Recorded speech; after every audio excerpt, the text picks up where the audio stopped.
Hey guys, this is Callum from EnglishShooting and welcome to the weekly English shooting live stream.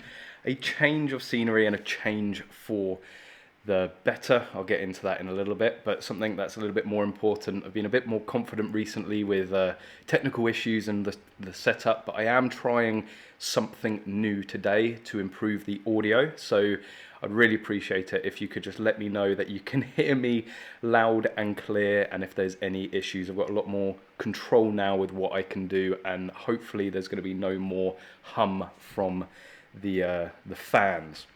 But yes, so yeah, let me know what you can hear and if it's okay, if it's an improvement. If it's not, then I'll just go back to the fan noise of the built-in mics. But yeah, we're here in the Bluefield Sports gun room once again. This is where we started doing a lot of the live streams, but due to COVID-19, we decided to keep separate, and also now being a servant of Bluefield Sports, I'm allowed to be here on my own. So that was another issue of why I couldn't do them here. But I thought this is going to be a much better backdrop behind me. Who doesn't like looking at guns for a couple of hours, right? A couple of thank yous I've seen. Xbox One Geeks, thank you very much for your donation, and Stephen Wolf. He's saying he's not Carl worthy. I'm sure Carl will be about soon. Oh, he's already there. I can see the chats. Hi, Carl. Hi, everyone. Welcome, as I said, to the stream. I really hope you're all doing well and coping well. Okay, you're all saying you can hear me. The video isn't as good as it was. I think that's maybe the lighting. I haven't gone for the full setup here. But as long as you can hear me, that's probably the most important thing, isn't it? My words are out of sync. That might just be you, David. Let me know if I'm out of sync at all. I might have to adjust some delay. I don't know. This is always the issue with starting off streams with new gear that I haven't tested out. But yeah, as always, standard format. Let me know what you want to talk about. Any questions, I'll be happy to answer them and go through any topics. I've got a few things that I'm going to talk about. I've already got noted down, and we're going to discuss. So hopefully that's going to be interesting for all you guys. But as I always say, it's all about you. Everything that you want to talk about, everything that you want to ask, then please feel free. And I've already seen that there's a number of people that have already asked, so let's get straight into all of the questions. The first one, Stephen Wolf. Hello to everyone. Alex is in the office, but I don't think he will be joining us at all. But you've asked, when Bluefield Sports reopens properly, will you have to implement any social distancing measures? Absolutely, it's mandatory still, regardless of what they're loosening up, and that is something that I'm going to talk about if you haven't seen the news. You still have to keep 2 meters apart. There's obviously some circumstances where that's not possible within work or out and about, but where possible, you should keep 2 meters apart. And there's a rule within the gun room. I mean, Bluefield Sports is open. There are customers that have come down. Ultimately, it's down to you to decide whether you can justify coming, whether you're in the right to come down here. But it's business as usual for us, shipping orders through Magload and doing various Bluefield Sports related things as we usually get up to. But yeah, if anybody wants to come down, just drop a message to Bluefield Sports. The email address is rfd@blue.uk.com, and you can book an appointment and come down if there's anything you need.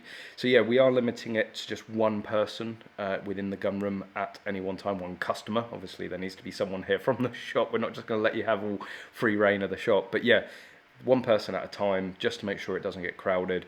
And then we tend to offer sort of a one-to-one service anyway. That's why it is appointment only, and that's so we can give attention to every customer that comes in, and it's not busy, and you get everything that you want, basically the best service possible. So yeah, it is open. Everything is relatively back to normal as it can be under these circumstances, and I think maybe that's going to be a nice segue into the big news today about lockdown. So they've announced that you can now meet up in groups of 6 as long as you are outdoors. So unfortunately for clubs, for ranges, so on and so forth, that's not going to allow people to open up. They are going to open up non-essential shops as well, but in terms of indoor sporting facilities, they're still very much shut. But it means that you could now go to the range with a group of friends. Obviously you still have to keep 2 meters apart, but you could go down a playground. You can go to Bisley. Bisley is now open and fully operational once again, and we've been talking here about the training and experience days that are available at Bluefield Sports, and there's potentially another one that might be joining that list very soon. But Alex isn't completely comfortable at the moment with sort of training and assessment. As soon as that changes, well, with this news of 6 people can meet up in a group, perhaps that might change things. But as soon as that's back up and running, there'll be a post out on social media. If any of you want to come and give shooting a try, you want to hone in your skills, or you want to get a UK PSA safety course, it's all offered here. So yeah, almost normal, if you can call this sort of normal, but it's good. Little baby steps, and as long as we can sort of go about our day-to-day lives, it's a few inconveniences, but it's a lot better than it was a few weeks ago. DATV has asked, can you have a semi-auto 1.7 HMR under a Section 1? To my knowledge, no. So the way I believe it is specified within the firearms law is that it has to be a 2.2 rimfire. Now normally when that's said, a lot of people look up and go, well, what about a 2.23 rimfire? I mean, technically that's not a 2.2, because I'm pretty sure it specifically states .22 caliber, and .223, whilst very close, isn't .22. So that's why you can have 2.2 WMR, that's why you can have 2.2 long rifle in semi-automatic, but I don't believe 1.7 HMR would be legal under Section 1, unfortunately. It would be cool if it was a little bit more option, and I'm sure if it was legal we would already see a number of them available. Of course, more recently there has been the 2.2 WMRs. They've been really hot topic, really popular, allowing you to go a little bit further under, say, mini rifle rules, although funny enough I don't believe the IPSC allows WMR under mini rifle. So some competitions it's potentially going to allow you to open up, but we'll it's more option, especially in semi-auto. We're very limited in semi-auto. I've just seen just checked the preview screen, what you guys are all seeing. The quality seriously dropped from last week. I don't know what's going on with that one. Last week it was really crisp and clean, but anyway, I'm sure it just hides the 5 o'clock shadow in anyway. Probably makes me look a little bit better.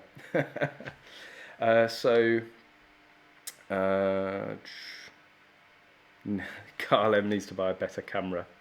I do, I just don't use it for this. Unfortunately, the Sony's just not suited for live streams. It's got like a half an hour shut off on it, so I'd be constantly resetting the camera through the stream, so stuck with the Mac. But we are slowly getting back to normal. I'm sure it won't be long until I'm joined with Connors once again, and we'll have the full sort of setup, lights, camera, action, and all that. But I did see Carl said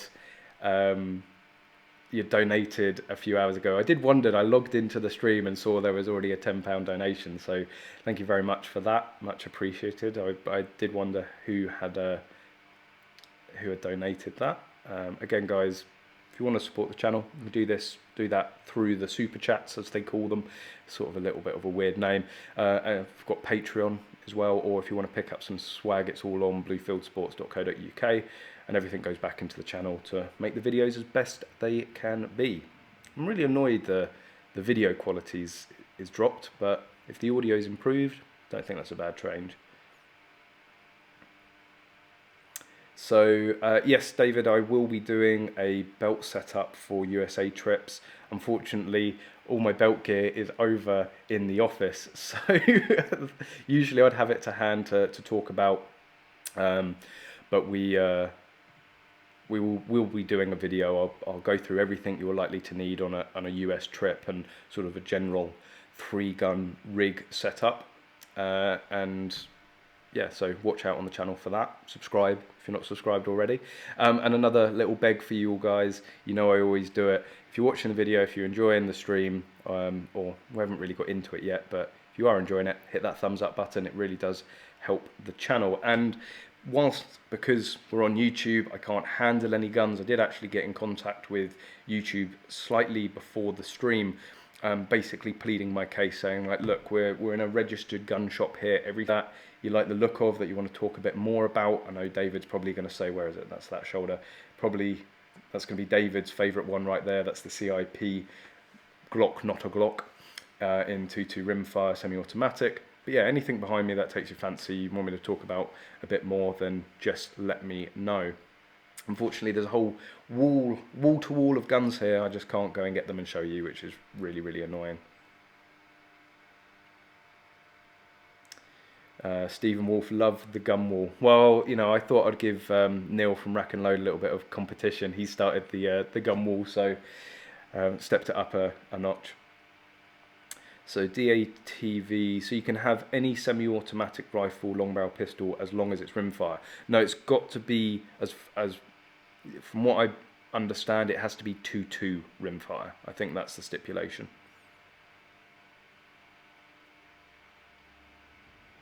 All of you guys seem to be saying everything's in sync and the quality's good, so Mochaccino, Carl paid for it to be in sync. I have to let you know what I've got is the main mic that we use for recording. It's a RØDE NTG4, I think it is. It's XLR, which obviously compatibility with a computer doesn't work, but I've got a XLR to USB interface, which is allowing me to use the pucker mic and not the fan mic that you're used to. And because my girlfriend's a musician, plays the violin, and she's got a load of audio recording gear, I started looking at these USB interfaces, was very close to buying one. I thought, oh, that might be something that Holly might have. So asked her very nicely, and she's allowed me to borrow it for tonight just to see how it works. Seems to be working well, so I'll probably pick one up and use it for future streams, and I'll try and sort out the video next. I'll get there in the end, I promise.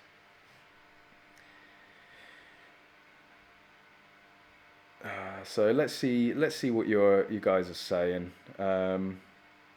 David Kiddle, love the funeral ad before the feed. What are you talking about? Funeral ad? Squads of 6, not an issue.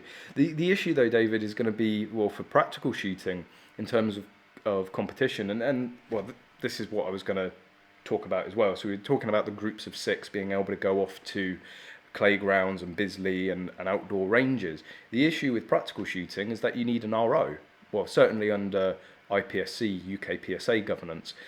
And I was talking with Connors not long before the stream. He's headed home, unfortunately, but I asked him, he's a qualified UK PSA instructor and RO, and I asked him, you know, is a 2 meter, you know, social distance okay for ROs? And he said absolutely not. They really do need to be on your shoulder.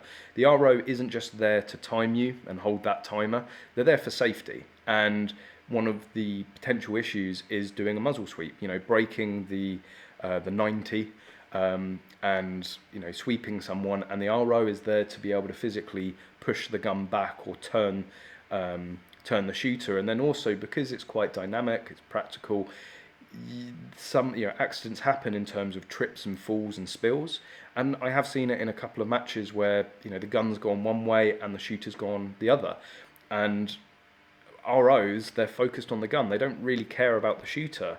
They're watching that gun and what's going on with that gun. So when that happens, you see the RO, they grab the gun instantly, as long as it's kept pointed in a safe direction.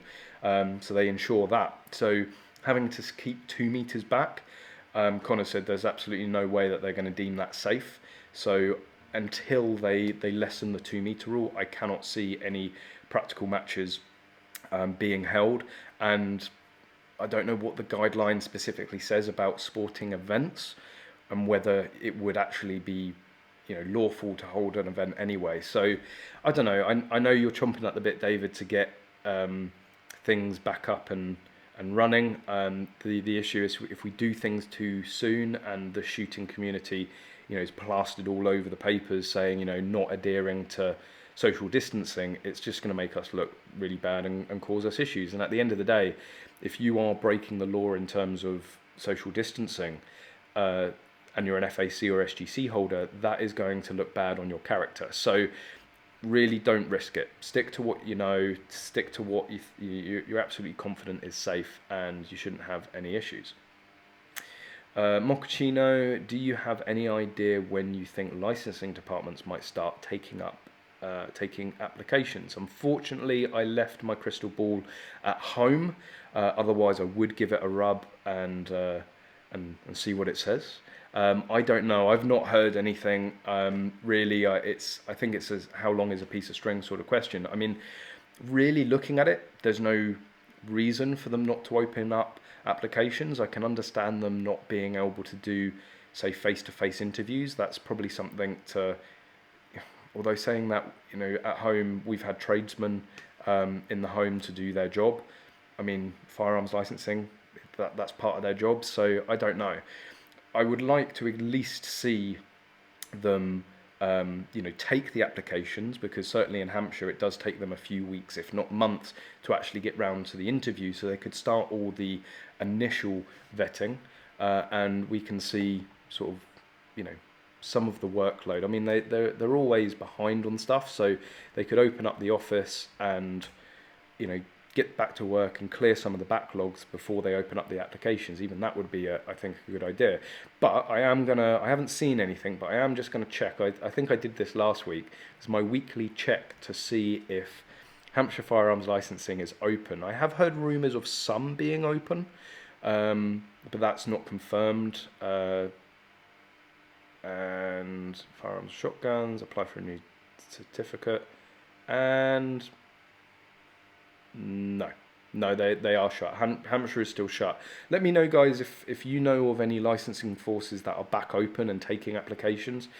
Please let me know, and let everyone in the chat know, so that we can, you know, tell people. If you're in one of those areas and you want to get your FAC, then, well, get to it if you can. Unfortunately, it is just going to be a bit of a waiting game for now.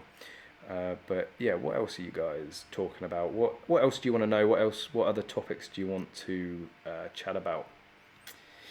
Leslie Woods, you mentioned last week if you have your own range, you do not need a license for a 2.2. How would that work, as no RFD would sell you a rifle without a license? That's not strictly true. It's very unlikely that a gun shop is going to just let a randomer,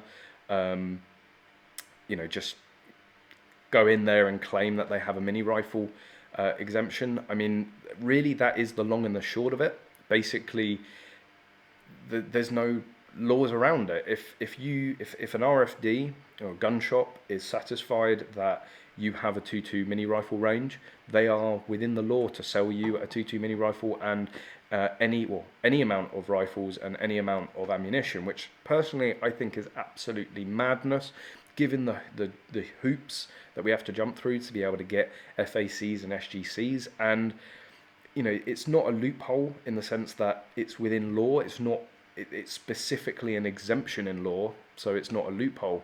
And I do think it's sort of completely, what's the right word? It sort of makes the whole licensing thing a little bit meaningless if you can just go and buy a gun without any sort of checks at all. So it's not something that I would necessarily be opposed to having some sort of check or balance. I know that the NSRA, which is the National Small Bore Rifle Association, they do some sort of certification program. So that's something that, in terms of getting a gun from a gun shop, if you go to them with this sort of sign off with this certificate from the NSRA, that is going to help you quite a bit. And at a bare minimum, I would like to see that brought in as a mandatory requirement. If you're running a 2.2 mini rifle range, you should be well in contact with the NSRA, and it shouldn't be too hard for you to get signed off. So, you know, really that's how I think the best way you can demonstrate to an RFD is through that certification with the NSRA. Otherwise, you're just going to have to convince them, either show them, you know, your insurance documents, your range safety documents, business accounts, so, you know, registered on company's house, pictures of the range. There's a number of things that you can do to sort of further install faith in the RFD that you're not some randomer. Unfortunately, we do have examples like the what they call the full metal jacket ranges, that were a horrific example of shooting sports. Very much glad that they've been shut down. It was only going to be a matter of time before somebody got hurt or worse at one of those ranges. I've shown the videos on the channel many times, so you know, it's go and look for the video. I did a full video on it fairly recently, so go and have a look. It's absolutely incredible, the videos that they took down there. But yeah, an RFD, there's nothing against them selling it to a 2.2 mini rifle range. Get an NSRA certification. That will hopefully show them that you are up to scratch, basically, and you're not just having them on.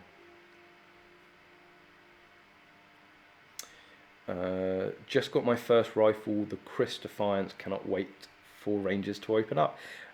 Great selection, of course. I would recommend Smith & Wesson 1522. There just so happens to be 3 of them on the wall behind me. We're all Smith fans here, but I've said many times the Chris Defiance is a great rifle.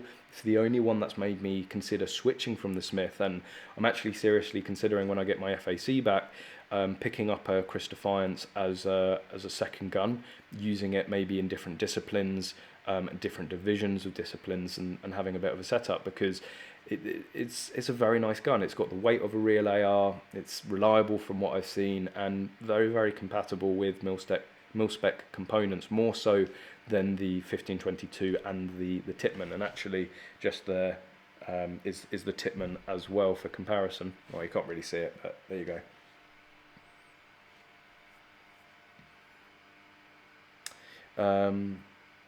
Hellride is gone. This live stream should get more views. Completely agree. Share it. That's down to you guys. You can have an impact in that. If you know any friends that would be interested in joining, hanging out, asking questions, please apologise on my behalf for the quality. I've just looked at it again. It's horrible. Oh, I should have gone and got one of the lights.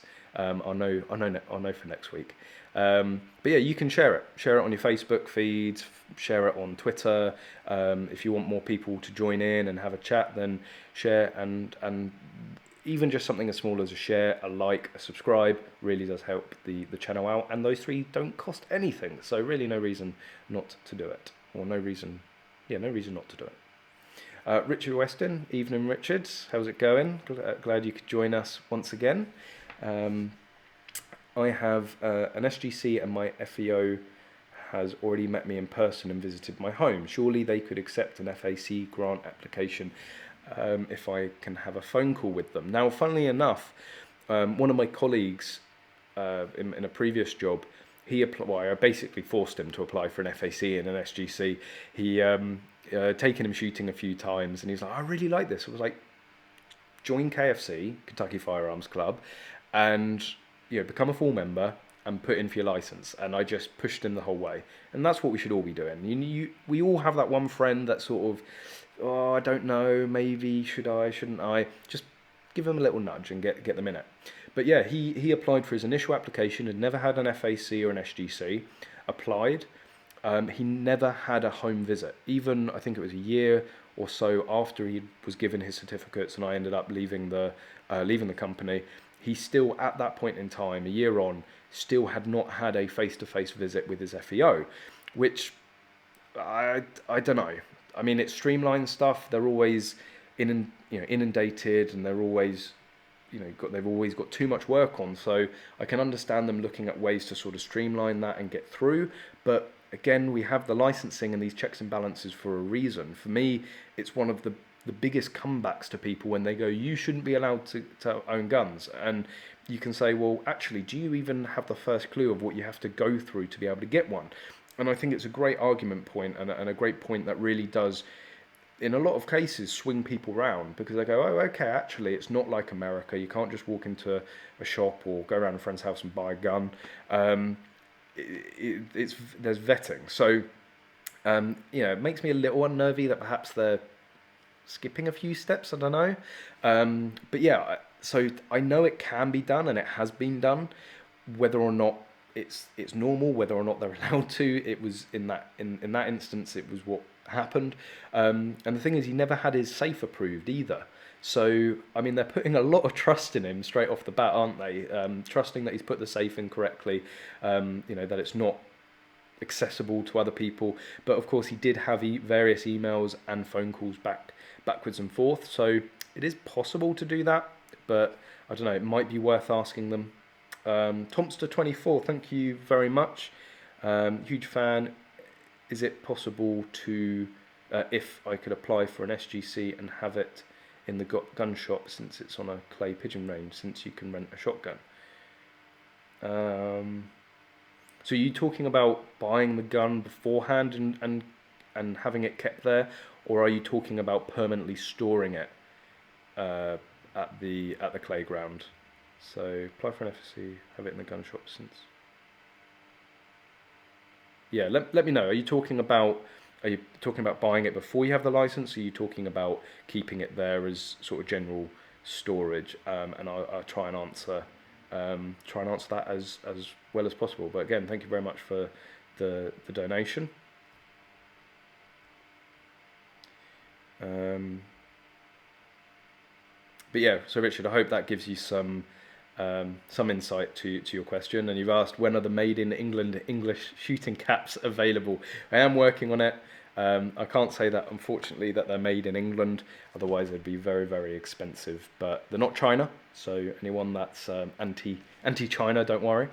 And as I think I was talking about it last week, we're probably going to go through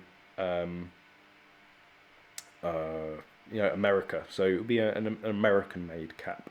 David Kiddle's still wearing that poor quality shirt. Yeah, coincidentally, the one with the suspicious stain on it, I ended up chucking, because I've got like 3 or 4 of these, so I just chucked one on this morning, and as I'm driving into work, I was like, oh, I was wearing the blue field sports top last week.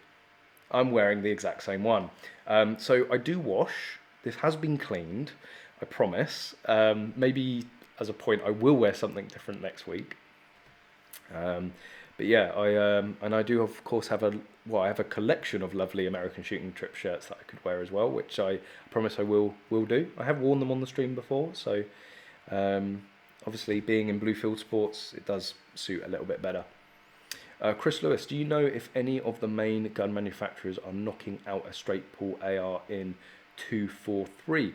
I don't know off the top of my head, but man to ask really is David Kiddle, because he's part of the Caliber Innovations team, and they make the Cis car, and that's a straight pull.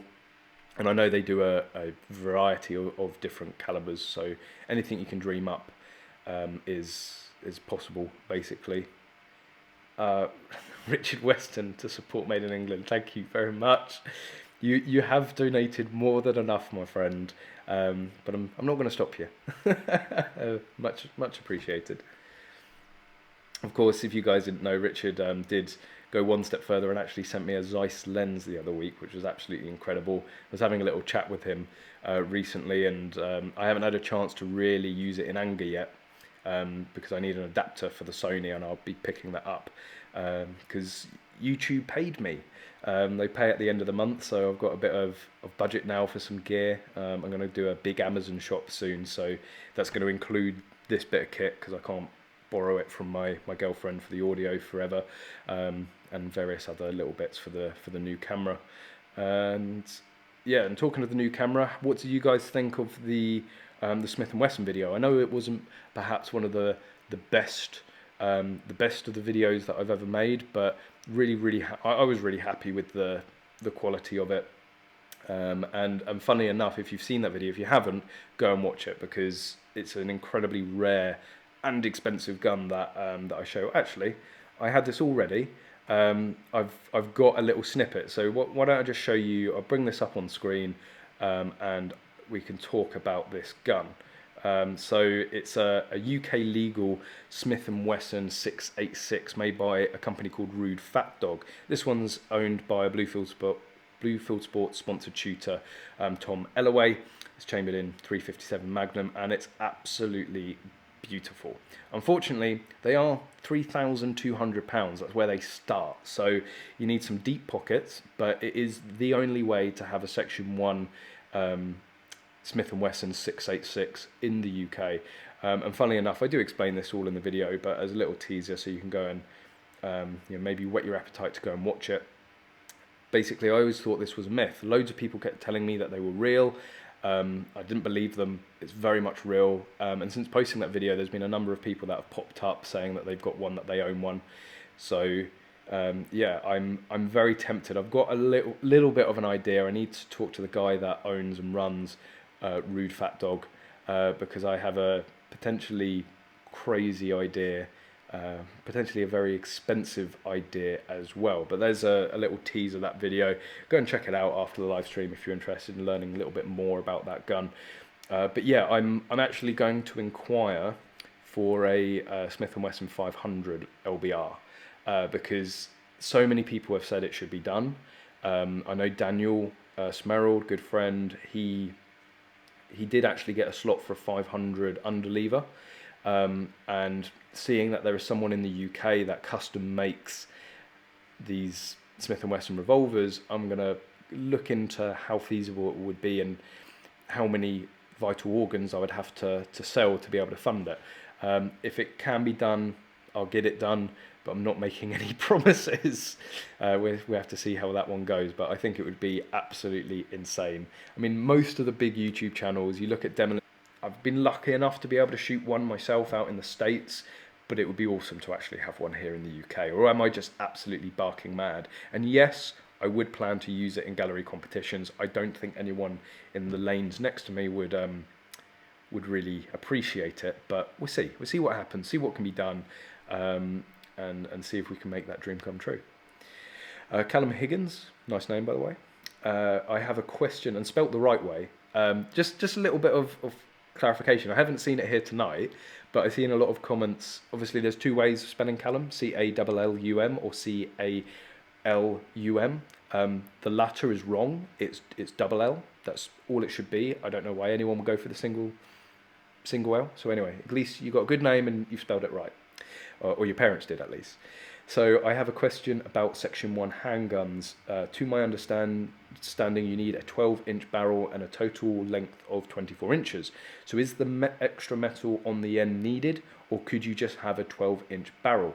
Yes, you could, as long as the overall length is 24 inches. That doesn't, it doesn't matter if that's a 24-inch barrel, or whether it's a, say a 20-inch barrel, 16-inch barrel, and the rest is made up by the rod. I mean, obviously, I've got some examples of long barrel pistols behind me there. They all do have 12-inch barrels because they are effectively competition guns. And whilst on the likes of the PPQ, once you put the mag-load carbon fibre shroud on it, you don't really notice the long barrel, but the longer you make it, the sort of the more swing and momentum that it's going to generate, and it's going to be harder to slow down that gun. That's why we put the carbon fibre shrouds on there, because it makes such a difference in its pointability. So I have seen a few guns. If you go on Gun Trader or Gunstar and type in like LBR or LBP, there are some ones that have absolute stonking great big barrels, and they have no rod. It's just a standard frame and grip. So yes, that is completely possible if you want to do that. For what I'm more interested in terms of competition LBPs and LBRs, you're going to want the barrel to be as short as possible, because 12 inches is already too long anyway. But if you have a need for it, it can be done. Nick Bay Beer even. So they are only semi-autos allowed. Section 1 are 2.2 long rifle and shotgun. No, it's not just 2.2 long rifle, it's 2.2 rimfire. Anything that is 2.2 rimfire, so WMR or 2.2 long rifle being the most popular ones. Stephen Wolf, I had a friend with a Ruger Black Hawk. I think that's the gun I've got in my head actually. He had no coat hanger, so yes, it can be done. So just confirming that, confirming what I just said basically. DATV, why do you use a 308 for target shooting? Personally, why I use one is because I haven't spent the time to really understand the benefits of a 6.5 Creedmoor. I know people say it's flatter and all that. I understand what the highlights are. I've just never got to grips with one myself. Funny enough, I do have two 308s in front of me that I can't touch. I should really get a swivel camera. That would be a lot better. I've actually got the I don't know what I'm going to tell you. You can't see it. What's the point? But I've got the Tikka TAC A1 and the Bluefield Sports Remington 700. When I went for my long-range target rifle, which was also a Remington 700, I went for 308 because it was before the 6.5 Creedmoor craze, let's just call it that. I know some people call it other things like circle jerks, because people get a bit funny about 6.5. And I just went for it because it is like the most popular long distance round. It's cheap, it's easy to get hold of. The guns are plentiful, the options in 308 are plentiful. So that's why personally I went for a 308, and I think it's probably very similar for other people.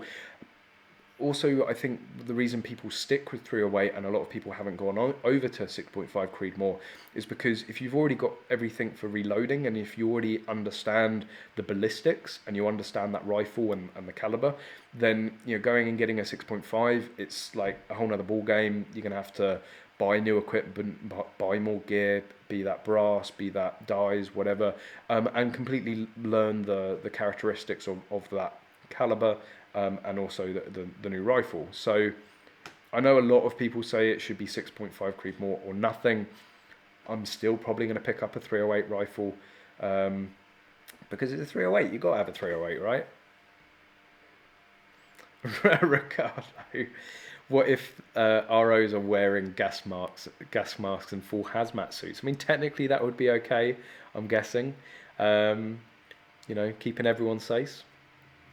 Any thoughts about the Winchester SXP pump for practical compared to a Benelli?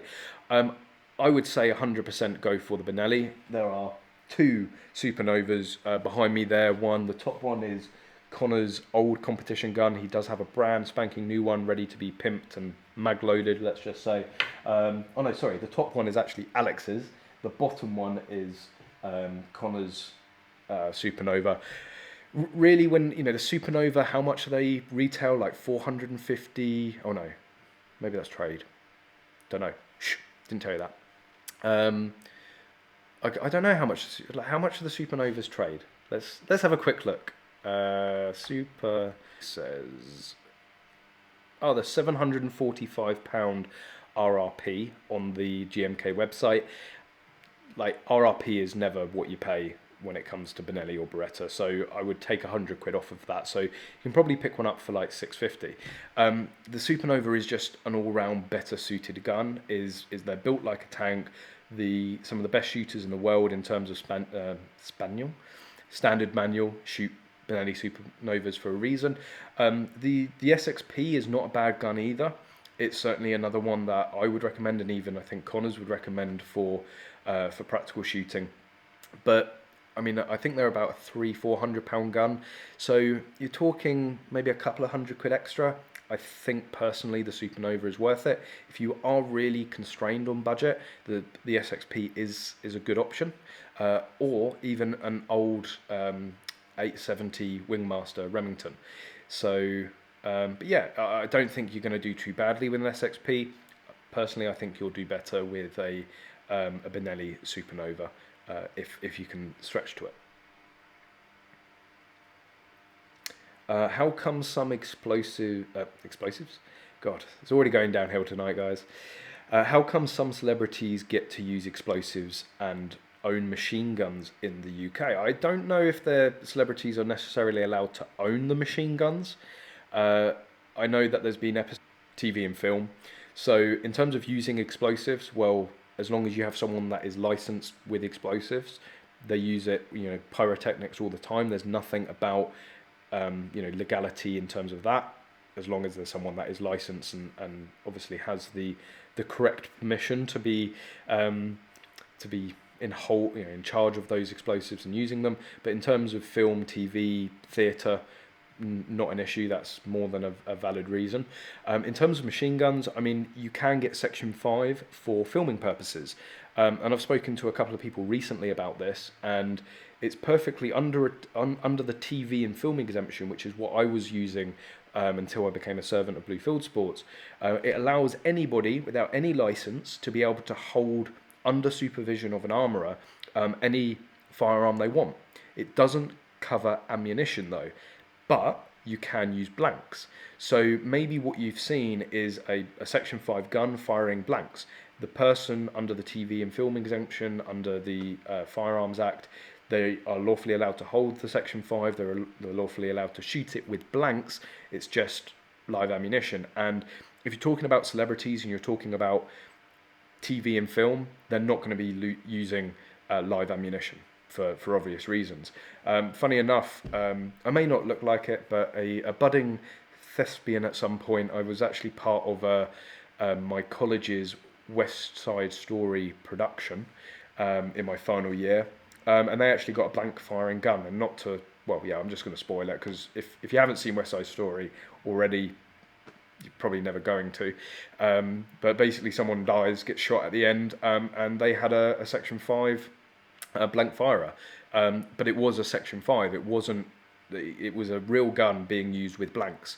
And there were two people backstage for it. So you had one guy that was effectively, because I think like the way we had it in the production is that someone shot from a balcony. So there was somebody up on the balcony, basically within grabbing distance, and somebody down below, and basically it meant that no one was out of arm's length. Like basically the armourers were always within reach of that gun, and because it wasn't a blank firer, we were all given the safety brief of, you know, just because it's blank, it can still kill someone because it doesn't have that block. So yeah, that was, you know, a little bit different. Well before I actually really got into shooting as much as I am now, but I was still very attracted to that gun. You know, it's like, oh, it's a gun. You know, I still liked guns back then. But yeah, so loads of exemptions for TV, film, and all that. So that's probably what you've seen. Chris Lewis, Rifleman Firearms indoor range is open to full members on Monday, but sadly not for us probational members. Makes me sad. That's interesting. I don't know, to be honest, I don't know how they're doing that. As far as I'm aware, with the lockdown regulations, an indoor range would be in violation. But I don't know, maybe they know something that I don't. So again, it's a 7-Up evening, although I did end up opening a Pepsi, so I've got best of both worlds now. So David's saying Hampshire licensing is open. I spoke with them yesterday about matches. They are open. They haven't shut, because there have been, you know, they've kept it open for like emergency extensions and what was it? No, they're not doing variations. I think it was renewals. They were basically staying open for renewals, but they're not taking new applications. Just been on their website, they're not taking any applications at the moment.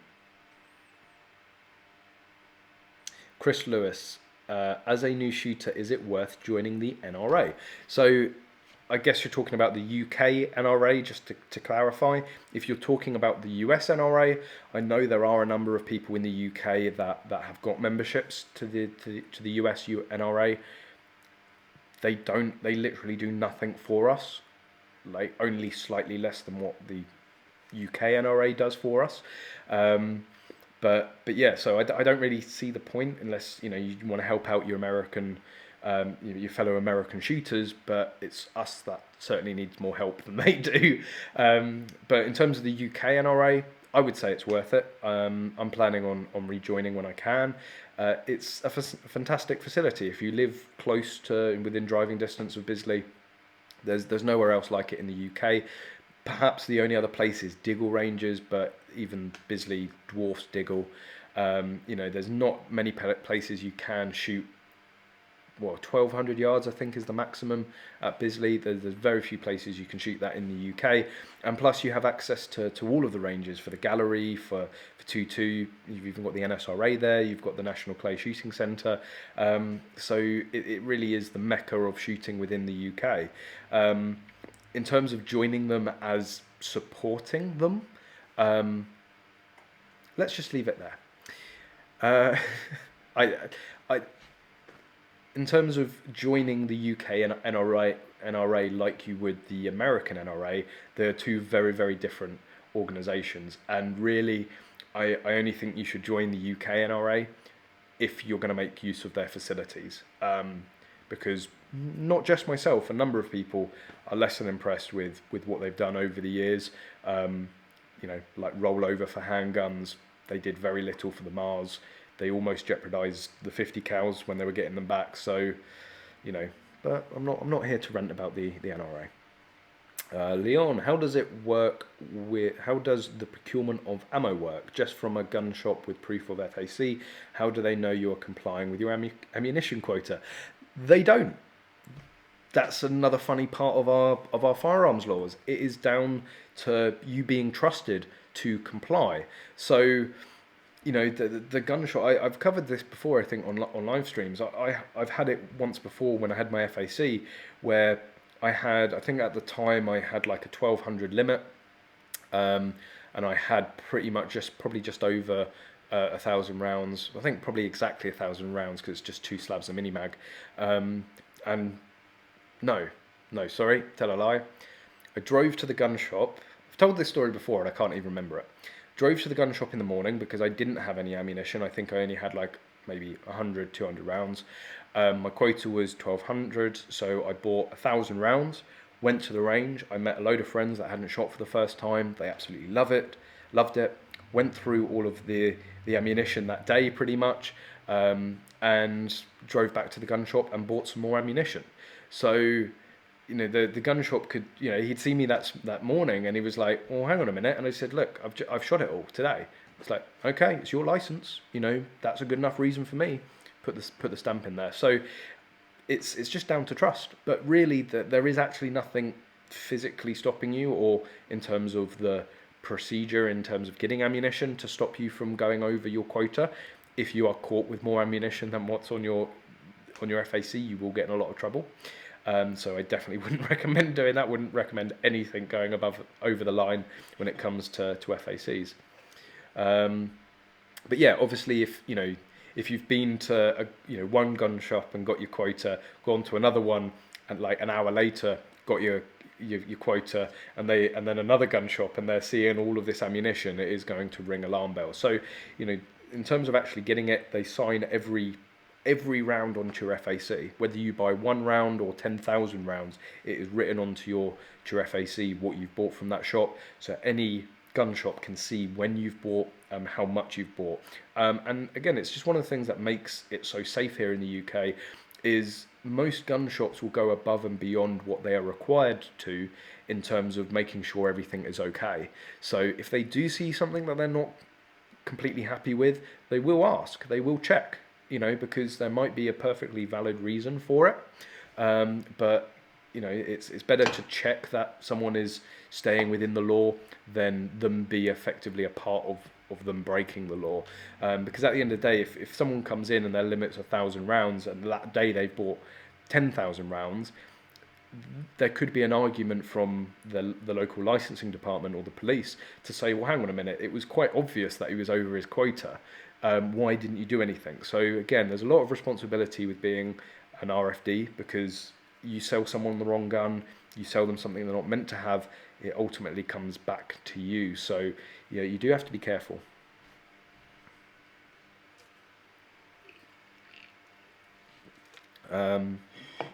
Yeah, Matt's saying, you know, if you got 1,000 rounds of ammo and then another 1,000 a few days later, they would probably assume you haven't used it. Well, you know, if I go down with a few people down the range, we can easily go through 1,000 rounds of 2.2. I mean, 308 might be a little bit harder, but it's not that uncommon for people to go in and buy ammunition a few days on the trot. My mum dropped by, although she's left, so that's how much she supports and loves me. Glow-in-the-dark funeral director. Has anyone here successfully managed to apply for Section 7? Well, like, yeah, a few people maybe, I think. Alex, who owns Blue Field Sports, he actually has Section 7, Section 7.3. He's got one of the Springfield XDMs in 9mm. It's stored at Bisley, and he says it's probably one of the biggest wastes of money he's ever, well, probably the worst waste of money he's ever done. Because he said he's shot it a handful of times. Yes, he has a collectible item. They've doubled in value from what I'm aware, from what he originally paid for it. So I guess in a sense it's not a waste of money, but he said he's got something like over £1,000 tied up in that gun. He doesn't enjoy going to shoot it because of the way it is at Bisley with Section 7.3. And even he said, you know, if you're looking at going and spending £1,000 on a 7.3, a lot of people just prefer to spend that on going abroad. I mean, even places like Prague or over in France, you know, you can get over there pretty cheaply. £1,000 does pay for a few trips, so you could have a lot of fun for that without having some militant RO breathing down your neck. And of course, with 7.3, you can't shoot them at targets, so you know you can only just experience the shooting, which sort of takes out the fun, right? But yeah, personally, I've never done it. Maybe at some point in the future, I may. Or maybe I'll just go for the Section 5 and get it over and done with, who knows.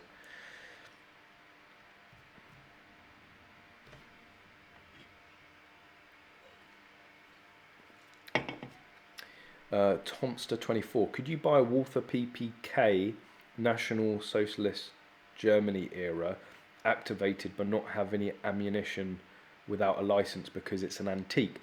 So there are some exemptions with obsolete calibers. And some antique firearms that they don't require a license. My understanding of a PPK, it would very much require a license. You could potentially, if you don't want to shoot it, you could actually get it under Section 7.1. So 7.3, I sort of grossly simplify this, but in layman's terms, Section 7.3 allows you to buy a Section 5 for historical or collectible purposes, and you can shoot it, but it has to be stored at a approved 7.3 or Section 5 dealer or range. Section 7.1 still allows you to go out and buy a Section 5 gun for historical collecting purposes, but you're allowed to keep it at home. You're just not allowed to shoot it. Even if you don't have any ammunition and you happen to take it down the range and someone just happens to have some 9mm, as soon as you start shooting it through that gun, you would be in deep trouble. But if you really want to get sort of an unmolested PPK, then I would look into Section 7.1. And the guy, Tim Gardner, who runs Firing Solutions, I know that he has a fairly extensive collection of various 7.3 and 7.1. So I would recommend getting in contact with Firing Solutions. And Tim should be able to help you out if that's an avenue that you want to go down. Carl Volt, nice of you to join us. Thank you very much. Don't ban Richie this time, all right? I know you got away with it last time and you said it was an accident, but we all know that you didn't like the fact that he gets those nice big parking spaces, don't you? So you were saying that you shot a IPSC rifle match last Thursday, got one on Monday, and pistol match on Saturday. Good for you, mate. Thanks. As if it wasn't bad enough. You're just rubbing salt in the wound now. Norway is opening up again. No, seriously, that's great to hear. Obviously I know what it's like to not be going at matches at the moment, as I'm sure most of the people watching are feeling that struggle as well. But it's good to see that places across the world are starting to open up and get back to normal, and more importantly, getting those matches running again. So yeah, that's good to know, you bastard. Unfortunately, sort of news on that area of the world, I've been saying the last couple of weeks, we had this rifle match scheduled, so we were going to go and film it over in Denmark. Unfortunately, that has been postponed, which is really annoying because I was really looking forward to it. It's going to be an epic road trip with Connors I'm going to drive from here over to Denmark. Very similar journey to what we did to Sweden, although I don't know why I agreed to do that again. It's still like a 18-hour drive, absolutely incredible. Again, some of the American viewers are going 18-hour drives. It's like an average commute. But yeah, so we were going to go and do that. do that much. We were going to shoot in it as well, and we were going to film it. So unfortunately, we're not going to. It's been postponed to next year. So a little bit of a wait. Hopefully, we will still get to do it, but it's going to have to be next year. Let's have a look at what you guys are saying.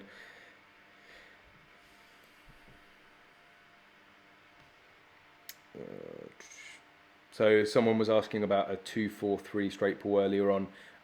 David saying that Caliber Innovations can do that, as well as a whole host of different calibers and barrels and configurations. Really, if you can dream it, they can build it. Like, the sky's the limit. Stephen Wolf, America, if you buy from a gun shop or dealer, you now have to have a universal background check. Yeah, that was a bit of a faux pas for me. But private gun sales, you don't need. So in America, there are still avenues that you can take which don't require the universal background check. Actually, thinking about it, I think in Kentucky, because we're obviously going out to Kentucky in October with American shooting trips, I don't think you need a universal background check unless it's a handgun. I might be wrong with that, but I was reading up the rules because they have, what do they call it? But is it no? It's not even a shall issue state. It's the right to conceal carry. So basically, they have CCW courses and assessment, but they will in Kentucky. It's a state where you can just carry. You don't need to go and seek permission effectively. So Thompson 24, you were saying you were thinking of renting it from the shop and then give it back when I'm done, since I'm not allowed to have a gun at home. Can you do that with an SGC? Yes. So with SGCs, you're actually allowed to borrow any other Section 1 shotgun for up to 72 hours, I think it is, without having to write it on your certificate. So a lot of clay grounds, they will have guns to rent. I know Stockbridge, the Spitfire shooting centre, clay pigeon shooting centre, I can't remember their name. It's over in Stockbridge. Spitfire, clay pigeon, something. I've made loads of videos down there. Great bunch of guys, but they have a number of guns to rent as well. It's also a great way of getting a feel for a gun before you buy it, which I highly recommend, especially for shotguns, because I say it all the time. It's like Harry Potter's wand. You might have a £10,000 gun that the best of the best use, but if you don't get on with it, it doesn't matter how much you spend on it. You might have nicer wood or whatever. If it doesn't fit you, if you don't get on with it, and the only way to really see that is to go and shoot with it. So the reason I went for a 28-inch Silver Pigeon 1 is because it was the first shotgun that I ever shot. Was it the first live? It was the second. Yeah, it was the first shotgun I'd ever shot. I'd spent a day it was my second day shooting, basically. So I'd never done clays before, never shot a shotgun before, and I went and did a 50% round with the Silver Pigeon 1. So I was like, okay. And everyone at the time was saying, like, yeah, that's pretty good, to never have shot a shotgun and hit 50% of the clays. So I was like, I'm a bit miffed I didn't get 100%, to be honest, but that's just my competitive nature. But yeah, I got on really well with it. But on that day, I did also try the Browning 525. I think I tried it was either a 30 or 32-inch Silver Pigeon as well. So, okay, that wasn't necessarily the biggest selection of guns out there to try. I would highly recommend going and trying more. But I just got on really well with the Silver Pigeon and have ever since. And for me, just a bit more information, I like the 28-inch because it's more maneuverable. The longer barrels do give a nicer, smoother swing, but I like to react to targets. I shoot for fun. I'm not a competitive clay shooter, so I'm very, very rusty usually when I go to a clay ground and it's like, oh, there it is, and I like to be able to get onto a target quicker rather than actually think before I shoot the clays. But yeah, if you've got an SGC, absolutely no issue whatsoever in renting a gun. Oh, it is 8 o'clock. It is the NHS clap, not that clap. So let's give the NHS a round of applause. I've got to be careful because my mic's peaking. I'll clap over here. That's better for it. But yeah, so if you guys, any international viewers at the moment in the UK, every Thursday we're giving the NHS a round of applause, and frontline workers as well, not forget everyone. So give you a little clap, that's probably enough clapping for you guys. But yeah, go out to if you're here in the UK, if you're go out to your balconies, out your front door, out your back garden, give them a clap. I believe this is also the last one that people are doing. So go and give it one last hurrah, shall we?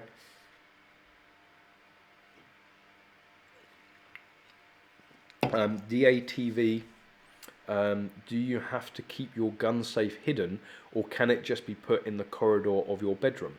A corner of your bedroom. I mean, a corridor in your own bedroom, that's a pretty big bedroom, right? I mean, some people have it.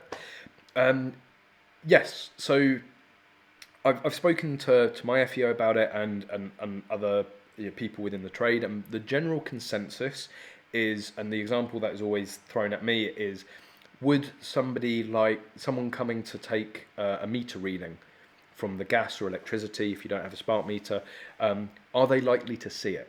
Is a delivery driver likely to see it? So if you open your front door, can they see it from there? Is anybody that is going to have, say, occasional access to your house, be that tradesman, serviceman or whatever, are they going to see it? Now, of course, if you have a load of decorating done in your bedroom, you can't really stop them from seeing that. But then, we've got an alarm fitted in our house, and of course the alarm guy needed to know about my safe because he had to run cables and all sorts. So it's not necessarily the end of the world if someone does see it, but it's about taking all reasonable precautions. So putting it in your hallway, putting it near the front door, even near any windows on a ground level, is advised against. It's not a complete yes or no, but in a bedroom, depends how many people you have coming through your bedroom. But it's unlikely that people are going to see it regularly or at all. Again, how often do you have various tradesmen in your bedroom? Please don't answer that. So yes, I think in a corner of a bedroom would be absolutely fine. I know some people keep them in the utility room, garages, studies.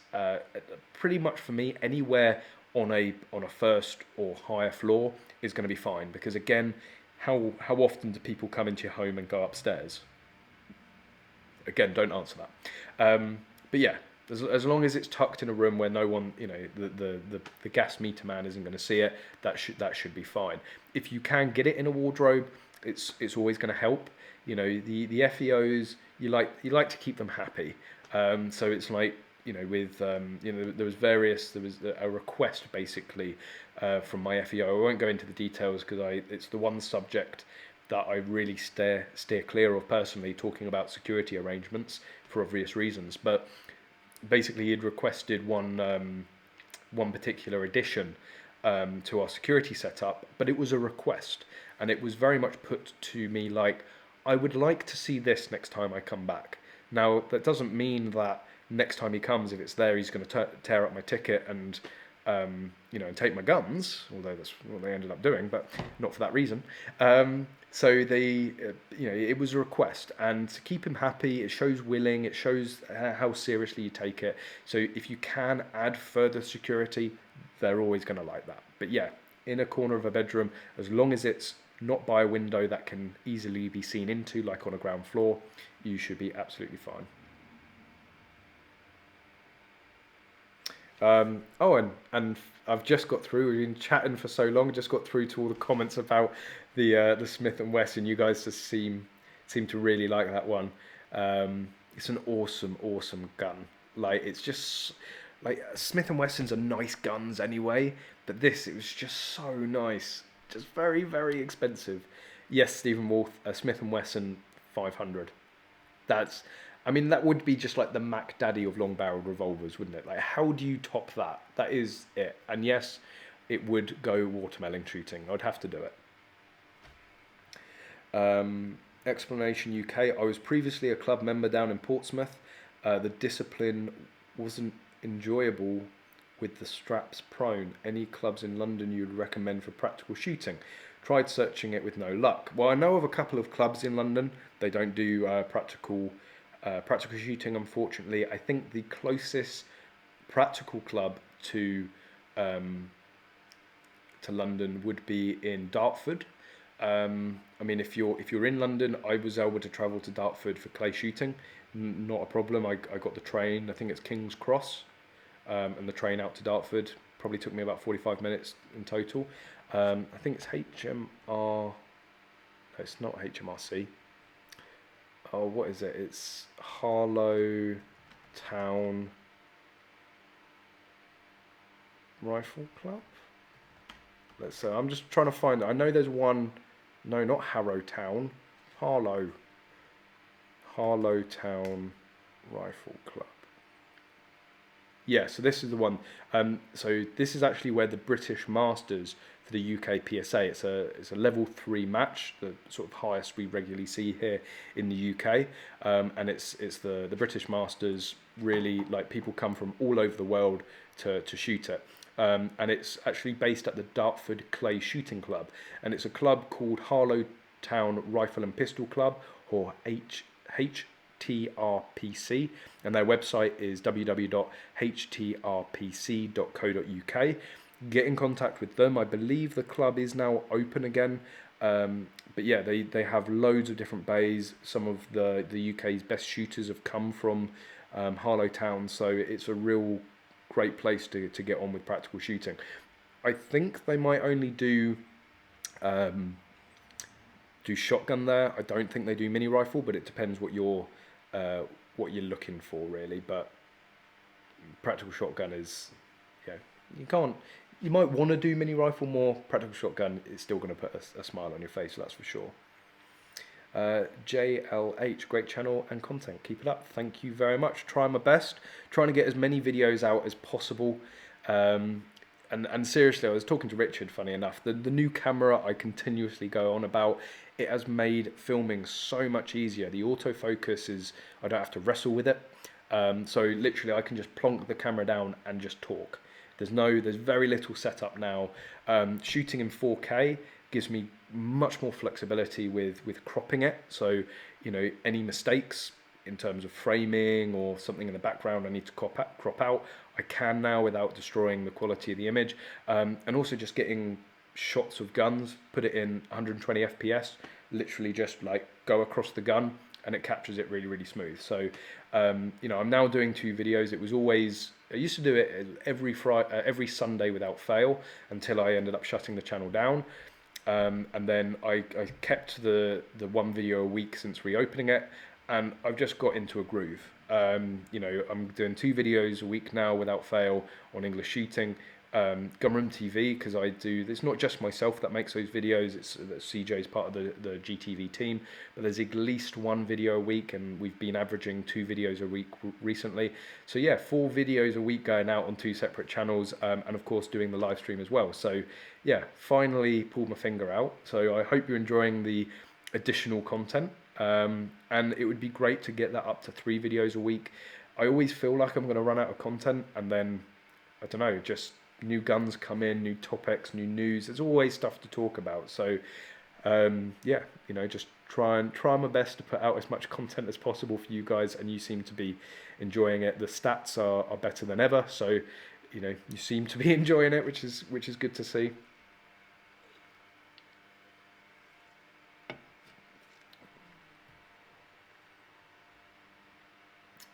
DATV, if you are 14, what complications are there getting into shooting? So FAC age restrictions. I always have to, I'm just going to Google it. Google is your friend for pretty much anything. If you know how to Google, you can find out any information.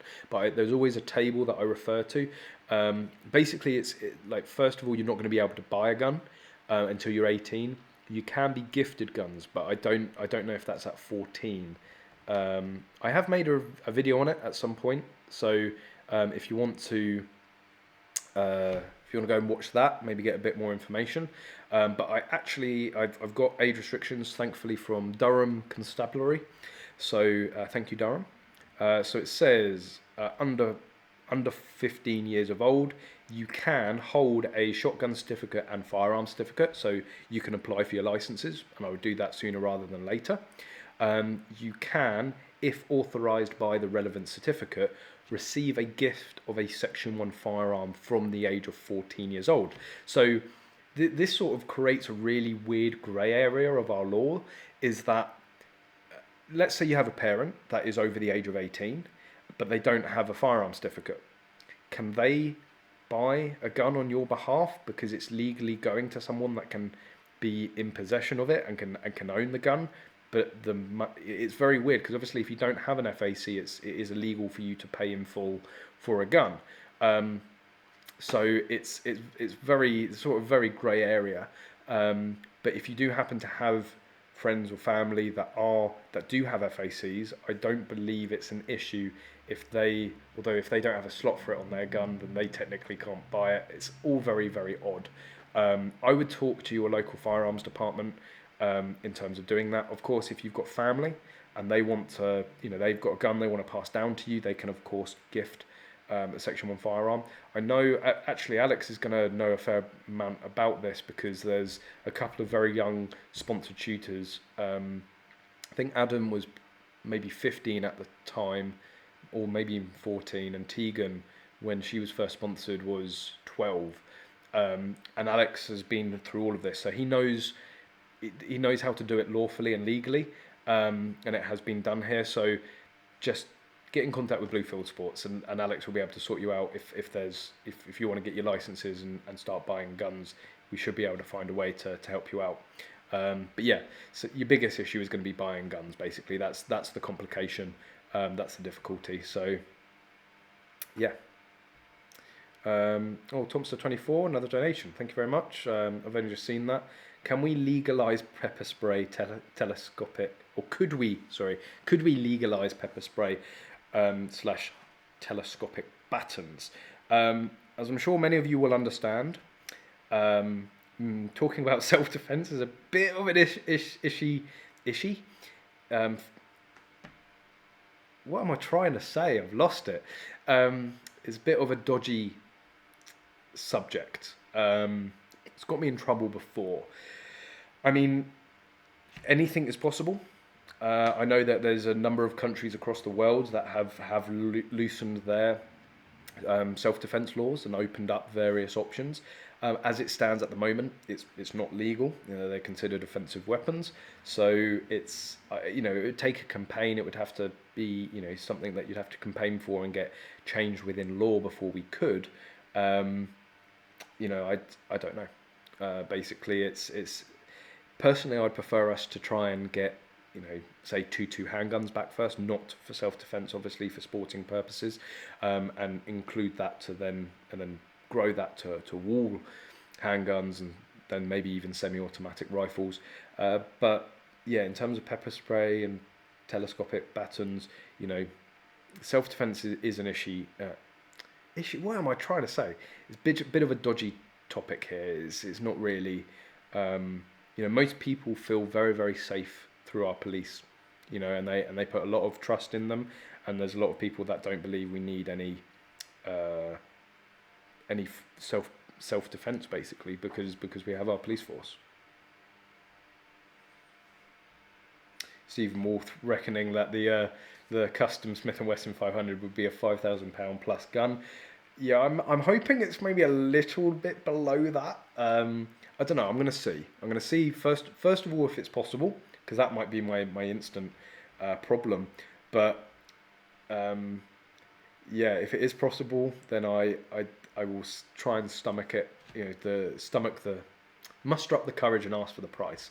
So we'll see how that goes. But I am going to see if I can arrange a visit down to Rude Fat Dog. They're really well known for their 10-22 rifles and modifications and tuning, and obviously they're known now for the Smith & Wessons that they make. So yeah, I'm going to see if I can get a tour and see the magic at work, and yeah, maybe we can talk a little bit about that, and if it can be done, how it can be done, and if it can't be done, why it can't be done. Yes, I do realise, guys, I am switching between the Pepsi and the 7-Up. I forgot I had this one open. I don't want them to go flat, and I like to mix it up. You know, variety is the spice of life, and all of that. Stephen Wolf, Carl, he needs a swivel camera. Carl has funded enough. Absolutely funded enough. That's for sure.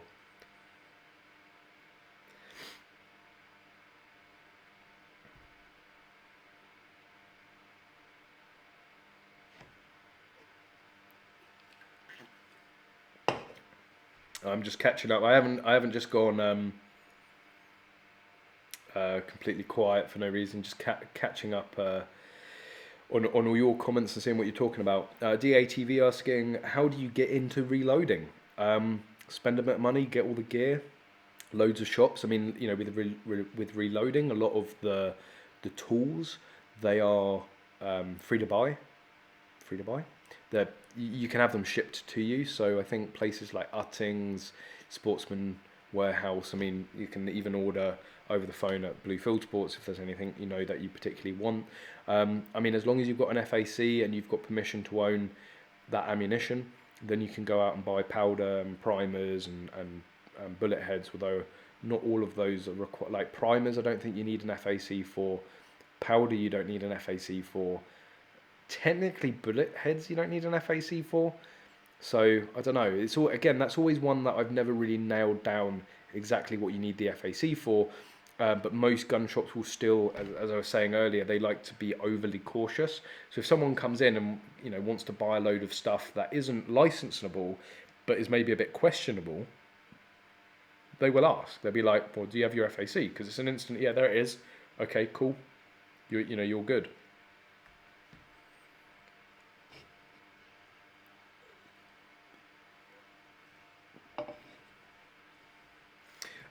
So people are, again, talking about the TV and film and seeing Section 5 guns being used by people. So I did actually, I think the video's on the channel. I went and shot Glocks and SA-80s with the British Army. Of course, they have the Crown exemption, and basically, if they deem you to be worthy enough, they can decide if they can use that Crown exemption for a civilian to be able to shoot, and also that's how the cadets get to shoot SA-80s. So ordinarily, it's through the TV and film exemption, and it would be done with blanks. If you happen to have the army on side or the police on side, then the rules can get extended out. Let's just say. JK Harry, people still watch Top Gear. Yeah, I stopped watching Top Gear ages ago. I mean, I know it was more than just the cars, and it was, a lot of it, you knew a lot of it was staged, but, I can't remember when it was, but really the last couple of years that those guys were on the BBC, the original three, let's say, it just got silly. Like, it became more about the predictable jokes and the trials that they used to do, and less about the cars. And it's like, I'm watching this to learn as much as I can about the car, not to see how much shopping you can cram in the boot and have a contest against each other, but I'm sure there's many people that that disagree and enjoyed it, of course, going over to Amazon.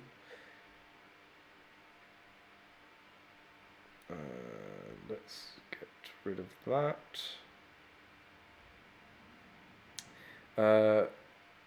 Ricardo, if you're applying for the first time, what would be a good amount of ammo to ask if you're looking at getting into practical shooting? 2.2 shotgun shells and 357 Magnum. So in terms of a good amount of ammo, I would go for as much as possible, basically. I initially went for 1,200 rounds. I didn't find that to be enough. I ended up upping that, and I did have, I think at the time, 3 2.2 slots. So I had an LBP and I think 3 rifles, so a lot of 2.2s. And I ended up upping that to 3,000. Now I've heard of some counties, they will limit people to 500 rounds of 2.2, which I think is absolutely barking. I can easily go through 500 rounds down the range, and never mind if you need to keep different, you know, if you've got a competition and, you know, let's say you go up to an IPSC match here in the UK, which usually, well, it's a mini rifle match, they will usually have an LBP division and a mini rifle division. And most people will run different ammunition through each of the guns, one, you know, for the LBP and one for the rifle. So if you're only allowed 500 rounds, like, okay, 250 rounds, you know, might get you through a competition, but if it's a particularly large one, you're probably going to struggle. So yeah, I would say at least a couple of thousand for 2.2. That should see you through. Personally, I went for 3,000 through the variation and found that to be enough.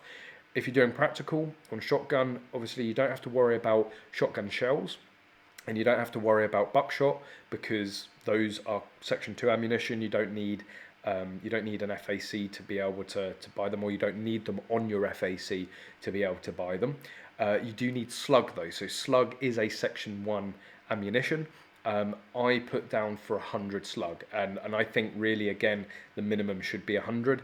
There's some competitions where you can easily blow through 50, depending on how good you are and how bad the stage is, let's say. And you need to be able to go and practice. And I know 100 rounds of slug is fairly expensive, but there are people that will go out and do a full slug day. They go through a couple of 100 rounds of slug. So yeah, at least 100 rounds for a slug. And for 357 Magnum, I think like a normal amount is probably 200 to 300 rounds. But again, I'd recommend, and this is what I did, is I would get maybe 200 or 300 rounds of 357, but also apply for 200 to 300 rounds of 38 Special, because they are different calibers effectively. Well, they are. Just because the gun can shoot both of them, you need a slot for each individual caliber. So, you know, you don't, if you get a 357 Magnum, it is nice to have the option to shoot the cheaper 38 Special. So put both of them. So you could end up with, you know, 400 to 600 rounds between the 38 and the 357, and that should easily see you through. So yeah, I hope that helps. Hope that gives you a little bit of guidance. It's just shot off to oblivion. I lost where I was on the chat. Oh God, you guys are talking about self-defense. Please don't make me silence any of you. You know I'm very sensitive when it comes to that now. Caleb Mares. I just got 2 air rifles from my grandfather, and I'm going to start hunting. I love your channel. Thank you very much. Well, you know, all the best with that. If you want any help, you need a hand, just drop me a message, drop me an email if there's anything I can do.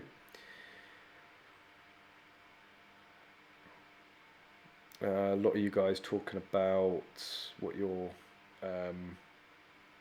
ammunitions are. I've seen Richie Bray is here. Evening, Richie. Thanks for joining. That's it, Carl Volt.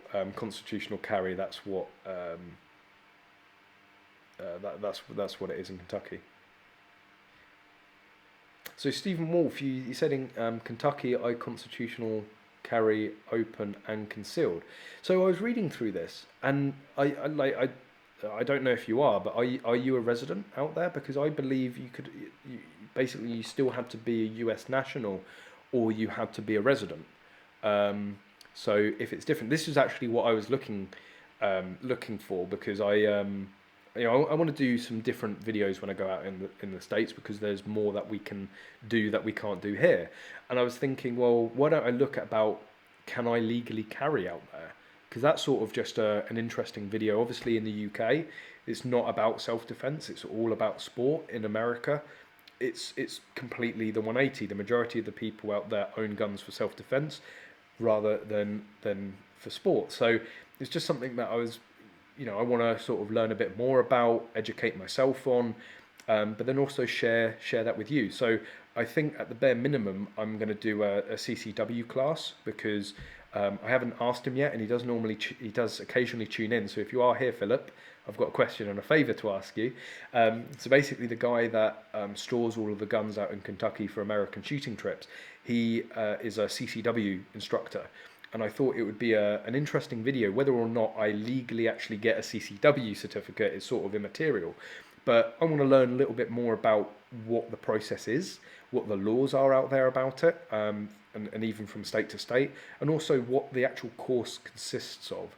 So I'm going to ask him very nicely to sort of do a one-on-one safety course, and hopefully I'll be able to record it, and I can share with you, you know, a Brit doing a CCW course. So yeah, it is something that I'm just interested in educating myself more on, and if I could legally carry out there, you know, it does that idea does feel a bit alien to me, and obviously completely pro gun, you know, but every time I've been out to the States still, and you see people carrying around guns on their hips open, you know, shorts, flip-flops and a t-shirt, you know, hand in hand with their kids walking through Walmart, and they've got a gun on their side, there is still that slight moment, like, realization. Like, first of all, it's like, he's got a gun, and you're like, oh, but I'm in America, this is okay, you know, stick with him and you'll be all right. It's yeah, it's just very, very different. Again, it's a completely different culture here in the UK, so it's not something we're exposed to, we even think about. So it's, yeah, again, just want to sort of broaden my horizons in terms of understanding different laws in different countries. Wayne Hemmings, does the sunshade on a rifle scope really make a difference? Yeah, it does. It does stop with glare. It depends on what angle you are with the sun, what time of day it is, and also, but yeah, that's why they do supply them. I mean, there are 2 scopes right in front of me.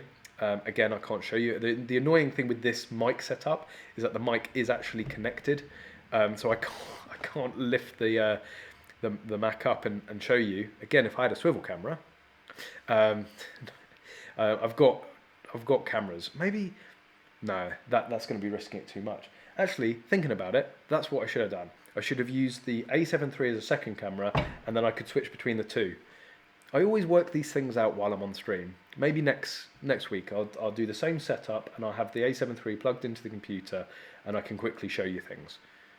That's just got to engage brain a little earlier in the day, don't I?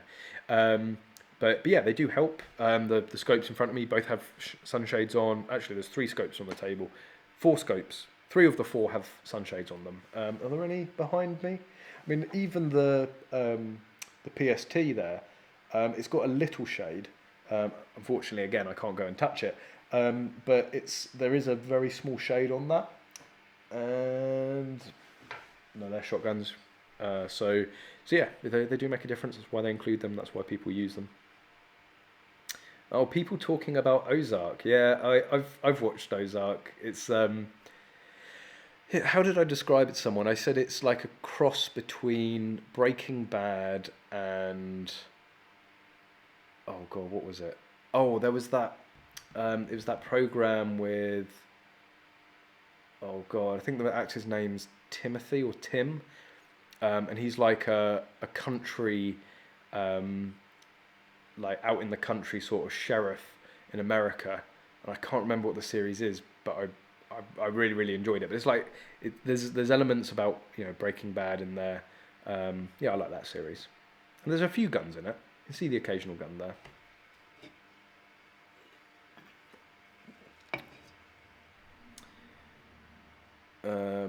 So Nils, do you have restrictions on mounting in the UK? In Sweden, we have 150 kilograms or screwed to the wall. Yeah, so there's no particular. This is always what makes it confusing, and well, part of the reason I started the channel is to try and, through my own experiences, portray, you know, or try and clarify some of these grey areas. But there is actually no stipulation or any sort of, well, there's a little bit of guidance, but no requirements in terms of the storage. So the way that these guns are secured to the wall here, they've got that little trigger lock. Technically, if you just, firearm departments are going to insist on having a safe. That's just going to be their sort of prerogative, I guess. But there's technically no strict guidance. Basically, what normally happens is the FEO will come and give your safe a good tug. You know, they give it a good raunch and see if it moves. If it doesn't move, it stands up. And I've talked to people before, and basically the way the police look at safes is that they don't expect them to completely stop somebody from stealing your guns. What they're there to do is to delay them.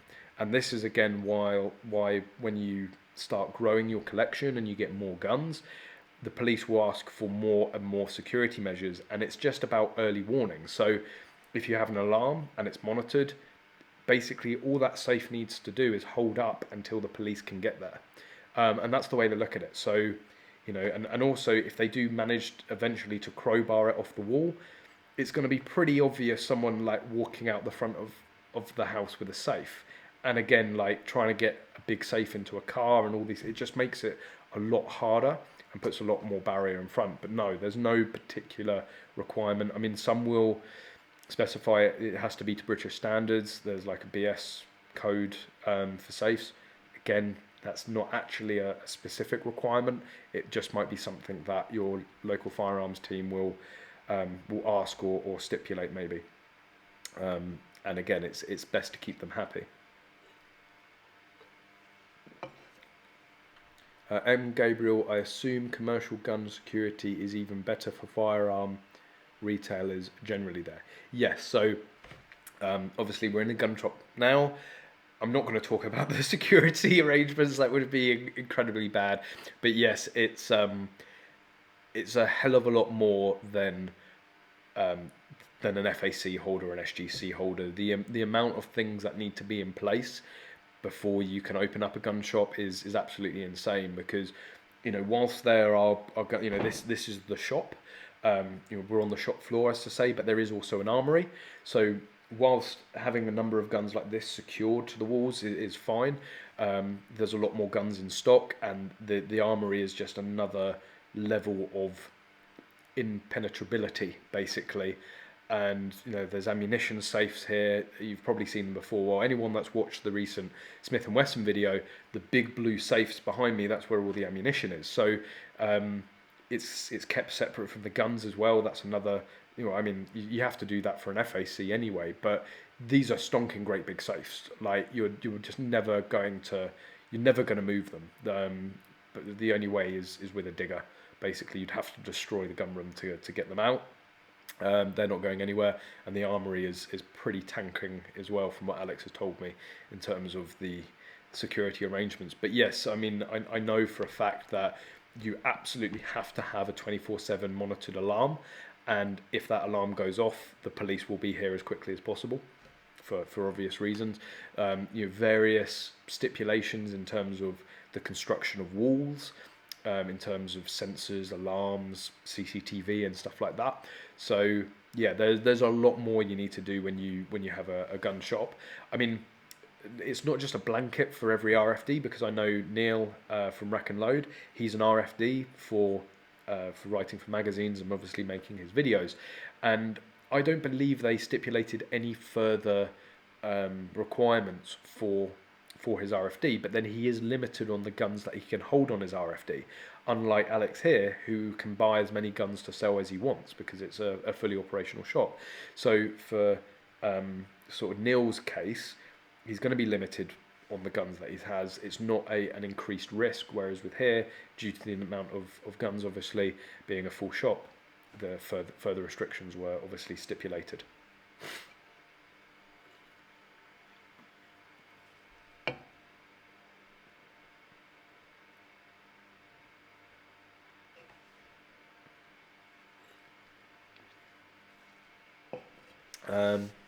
Minos, I just wanted to say now that you're on live, thanks for your awesome videos. You single-handedly helped me and my girlfriend get into the world of shooting and are both addicted. Well, sorry for that. I apologise. I'm sure you're a lot poorer now because of that. Both now rifle and clay shoot. Well, that's absolutely amazing to hear. That's why I started the channel. Really, that's the best reward for me is hearing that. You know, and I know there's a few of you out there, loads of messages, and you know, it does really make my day when I hear that, because that's why I do it. You know, that's yeah, it's the best reward. So yeah, glad I could be of help, and apologies for getting you into what can be quite an expensive sport at times.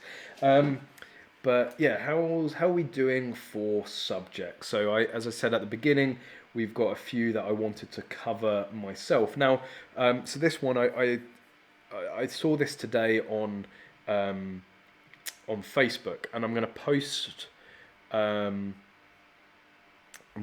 the link.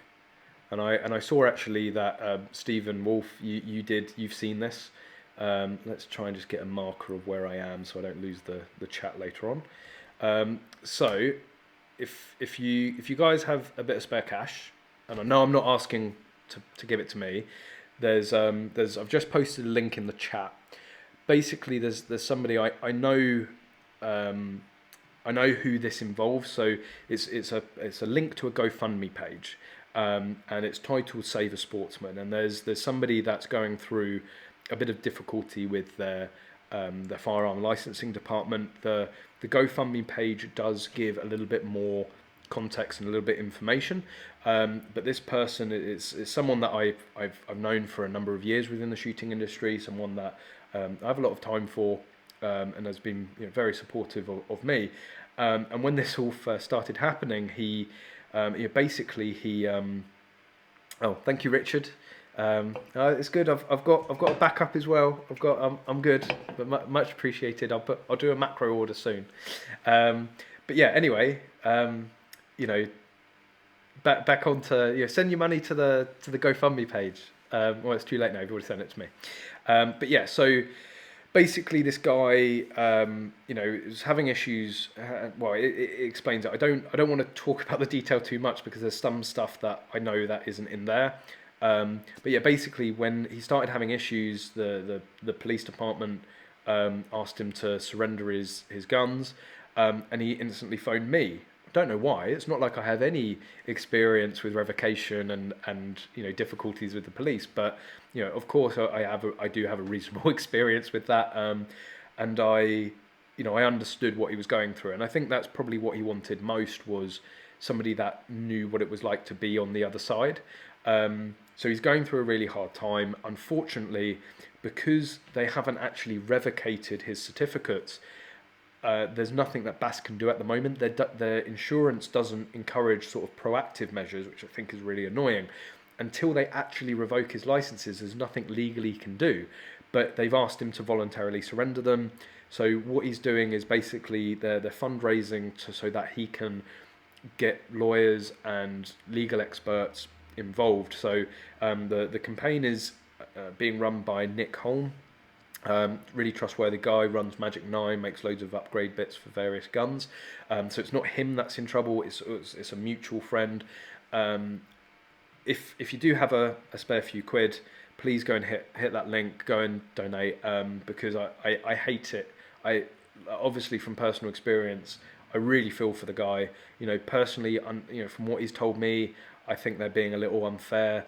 They are really sort of, trying to hurt him basically. So any help that you guys can give, that would be absolutely be amazing. So and yeah, Stephen has said I'd seen that you had already donated, but yeah, if you just consider it for me, that would be absolutely amazing. But that's something I did just want to share, because I don't want to see anyone needlessly lose their licenses. If someone does have issues, if someone does need to sort of be protected from themselves, then yeah, fair dues. But I know this guy fairly well, and it just sounds like he's in a really shit situation, basically, and the police aren't making it any better for him. Let's see where we are. Mochaccino, well, Ryan Hutchinson is 12, so no, he's 18 now. Daniel Smerald, my good old crap magnet friend. How you doing, buddy? Weird I didn't see anything about the stream tonight. I posted it on EnglishShooting. I posted it in the EnglishShooting group. I posted it in Firearms UK, Practical Mini Rifle, Rack and Load, World Gun Owners Association. So I guess you're living under a rock, my friend. And YouTube should send out a notification, unless it's banned me for some reason. I wouldn't be surprised.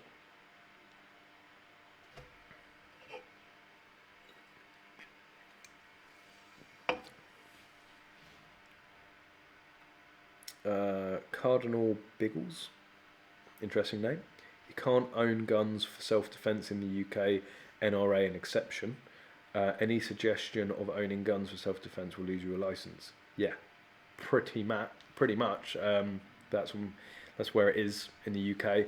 I mean, there are some people that have Section 5 for defence, self-defence, mainly politicians. It's just not, it's like you can't do it as a normal civilian, unfortunately.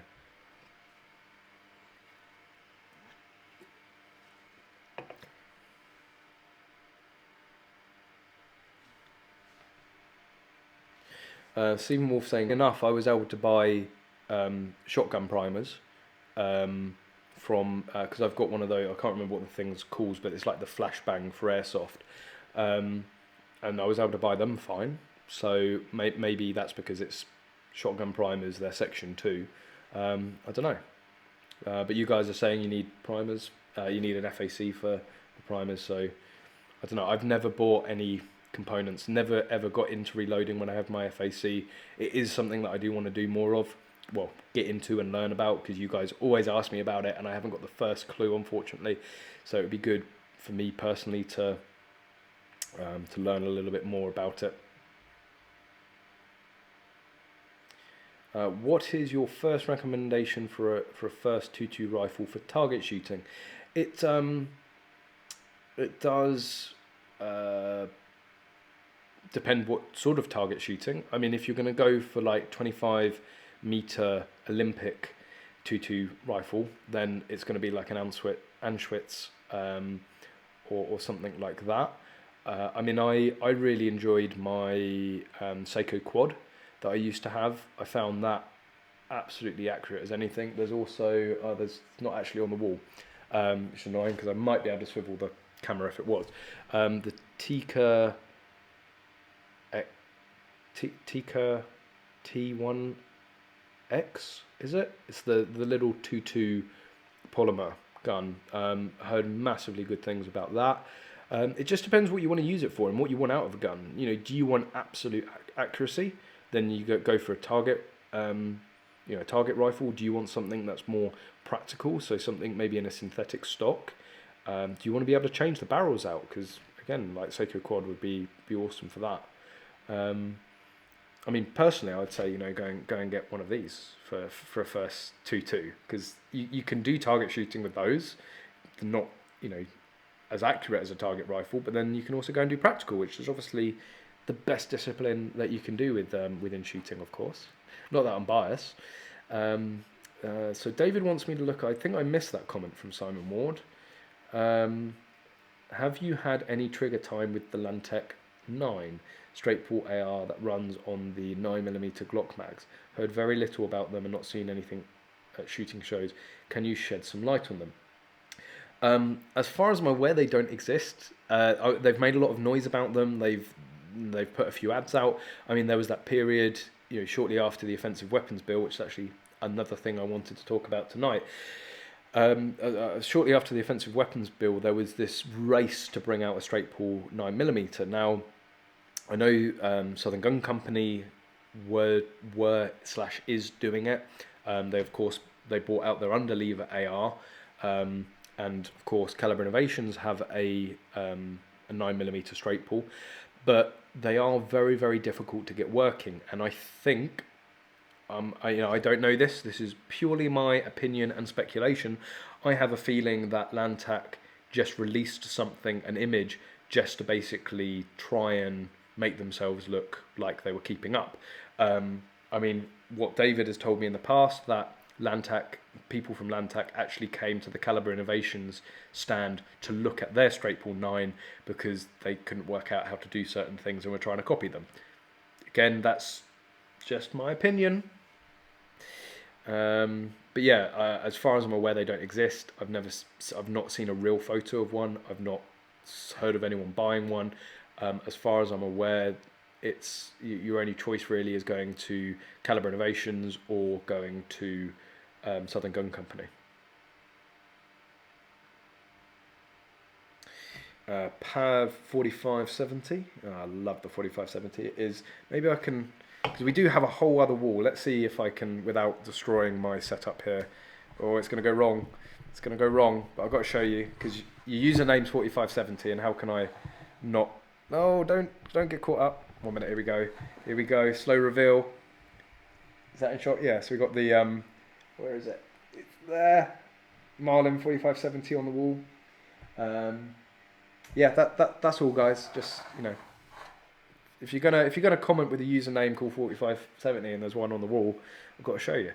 But yeah, and that's usually the wall. If any of you have watched the streams with Connors when he joins, that's the usual. Let's get my framing. I had it all perfectly framed.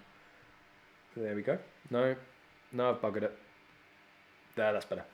And let's get the mic closer just so you can hear me as smoothly as possible. There you go. That's why it's a faff to turn everything round.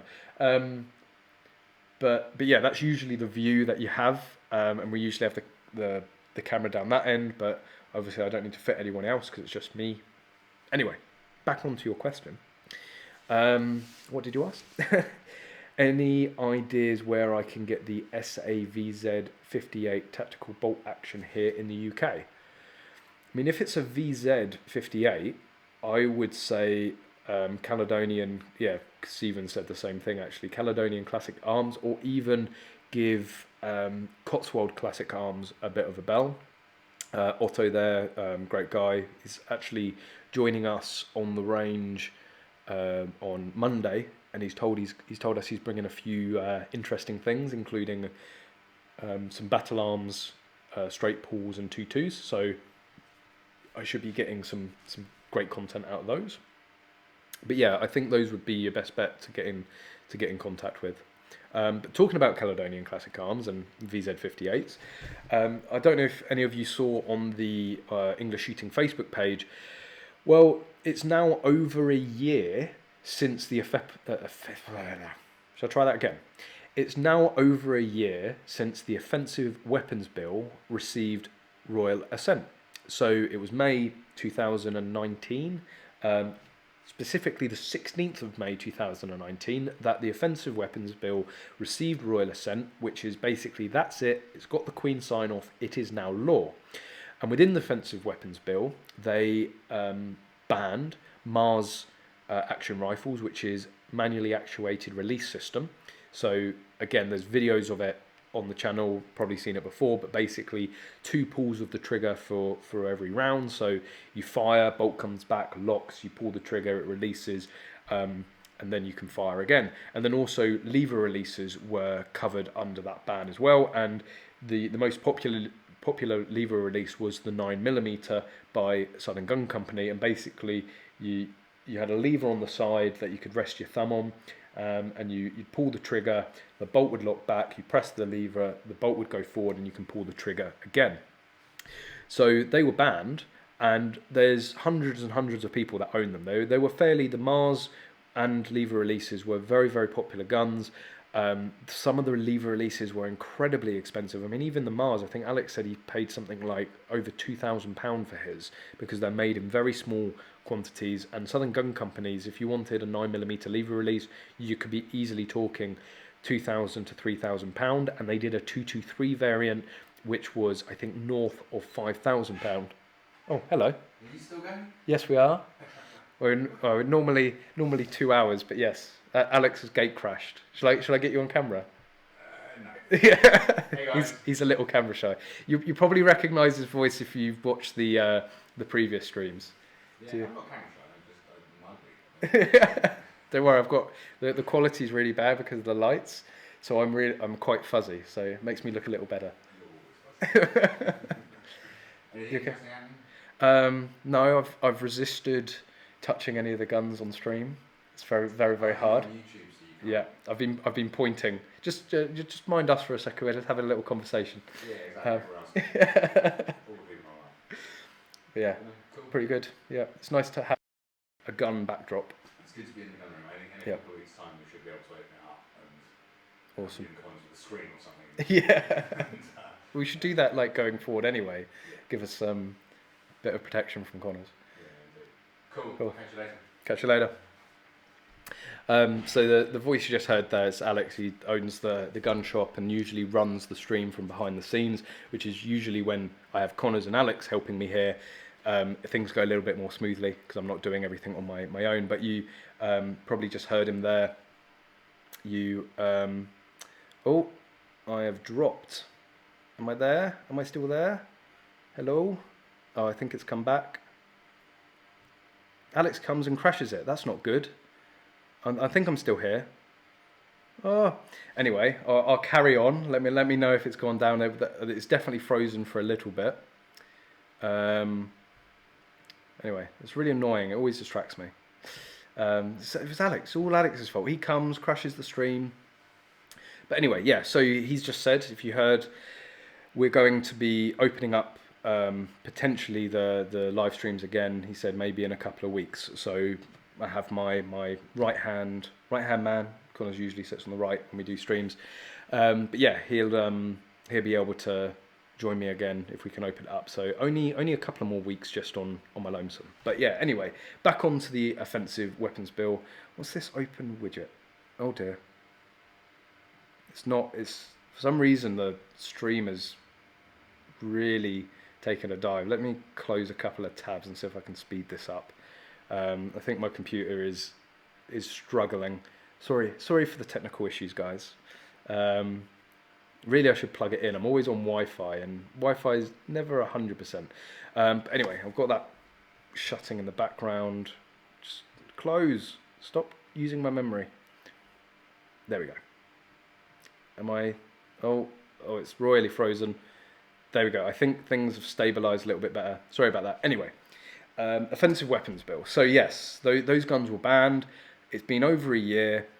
And nothing. So I made a video 6 months ago basically saying, look, it's been 6 months since they banned these guns and they haven't come and collected them.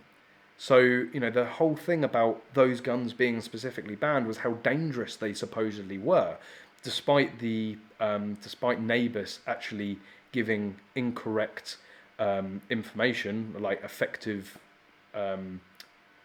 sort of distance of a 50 cal of 6.5 miles, you know, despite there being no evidence to show that these guns had ever been used in crime, despite there being no evidence to show that there was any appeal from criminals for these guns, they banned them anyway. And a year down the line, you know, so there's a whole year where they've decided these guns are obviously so dangerous that we can't own them, but they're not taking them.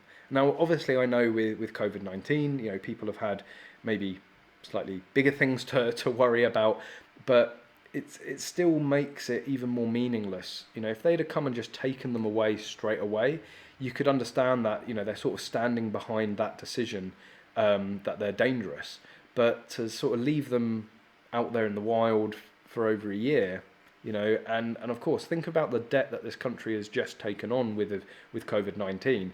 And they're going to budget, what, 10, 20 million pound to go and buy back all of these guns. You know, so what I can see happening is actually a compromise, is potentially even grandfathering them. Although if they grandfather them, they effectively make the guns worthless, because, you know, not only you can't get compensation for them because they're grandfathered, and you can't trade them, you can only just have them destroyed. So I guess, you know, you just have to hold on to it for the rest of your life, get the best use of it, and then when you pop your clogs, it will be destroyed. So yeah, it just frustrates me. You know, I don't think there was any justification at all to ban those guns. There still isn't any justification to ban those guns, and the fact that still hundreds of people, if not thousands of shooters out there, you know, they can't sell the guns, they can't release the money for it, they are stuck in limbo. And I just, yeah, really does annoy me what they've done with that.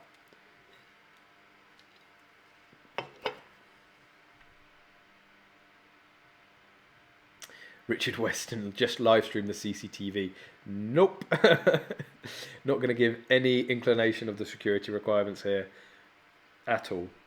Oh, or do you mean like showing the guns? But still, that would show where the cameras are. So that's definitely something I'm not willing to show. Hotshot83, enjoying your new Nexus Pro's upgrade mounted to the thin belt with tech lock. Can bend over and pick up the IPSC plates with the belt still on now. Yeah, of course, you guys, you probably know I go on about it all the time, that I work with Connors on Magload.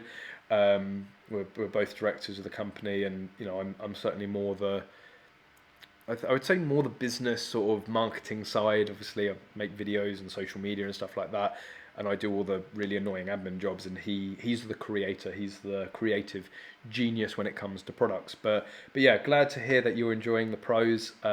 It's even just the upgrade on the original Nexus is such an improvement, we think. So glad to hear you enjoying them. And again, the belts, we're glad to hear that the design is doing as intended, because it is meant to be a lot more flexible than other belts out there. And if anyone doesn't know what we're talking about, if you have any interest or you're in practical shotgun and you haven't been on maglo.co.uk, well, get on there, because it has some of the best equipment in the world. Obviously, you know, I'm definitely not biased.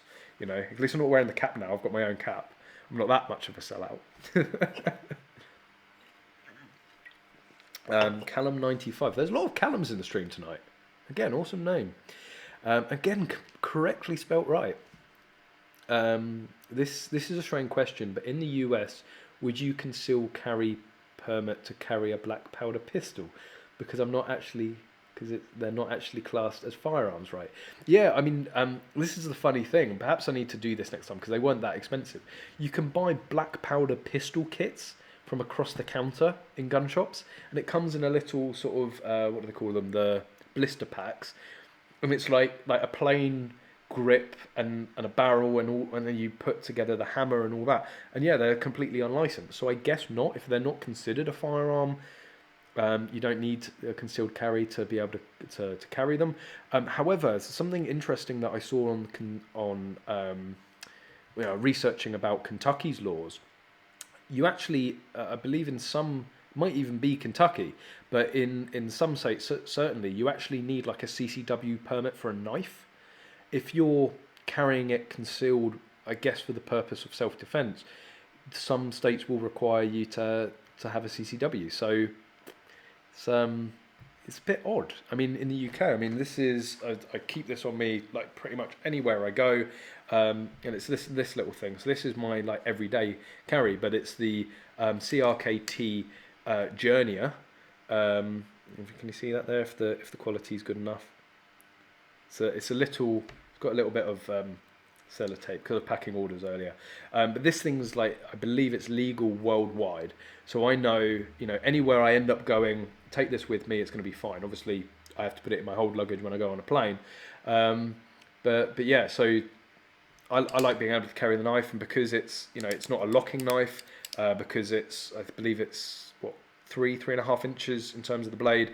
It's completely legal to carry here in the UK. You don't actually need to give a reason for carrying it. If as long as the knife is non-locking and under the maximum length for carrying, if a police officer asks you why you have it, you just say, you know, I don't need to comment. I don't need to give a reason. And that genuinely is good enough. You know, I'm not intending to do anything. It's a tool. You know, I spend most of my days here packing orders, opening up boxes, cutting things down. You know, when we're down the range, cutting down targets, stuff. It's just always handy. Even where was it? I think it was in a restaurant the other day, and I needed it. What was I doing? And it's just handy. There's loads of times where you just need to flick out a knife. So, you know, if I can carry it, I will. And being the journeyer, I'm pretty sure I can carry it all over the world. Let's just catch up. You guys are really, I say it every week, but you get chattier and chattier. And it's harder and harder to keep up with all the comments.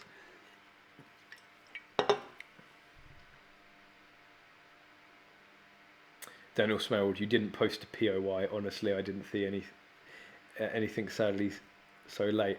I don't think you missed. I mean, you probably missed about an hour's worth of it. But yeah, I forget to post a POI if I'm going to. If I'm going to be honest, has Daddy donated yet?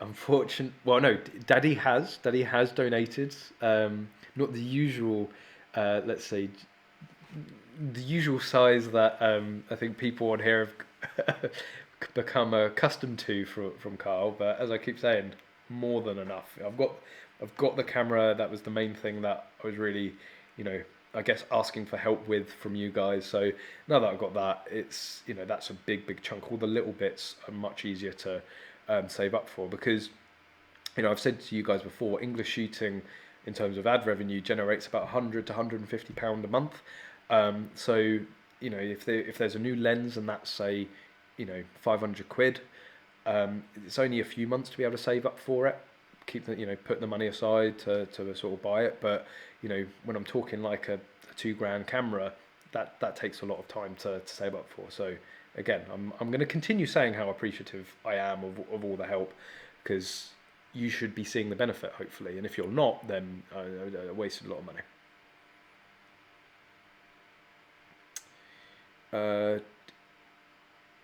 DATV, can you hunt with a Smith & Wesson 1522? Yep. There's no reason you can't.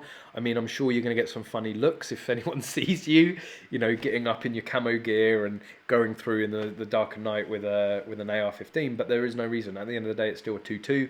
Great for bunny bashing. Great for squirrels. For all sorts of pests and sort of quarry, really. So yeah, I mean, the thing is, it's one of those things that I'm sure if you tell your FEO what gun you're going to go and buy, there's going to be some questions. That's for certain. But really, you shouldn't have to justify it. If you find that the AR-15 is the best hunting platform for you, then that's your decision. At the end of the day, in terms of lethality, there's no difference between a bolt action 2.2 and a semi-auto. So, you know, they're still both guns. They're still both Section 1 here in the UK. So no different. No reason you shouldn't be able to. Excuse me. No reason you shouldn't be able to use one. And I've heard of people, you know, a number of people that have them for hunting. So it shouldn't be a problem.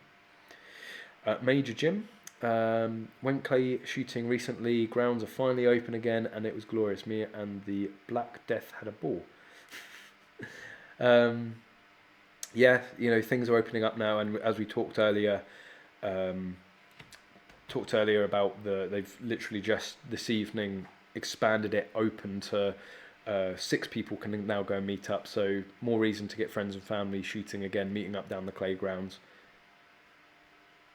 Richard Weston just donated, support RX servicemen. Yeah, I'm sure they will be incredibly grateful for that, and I really appreciate it.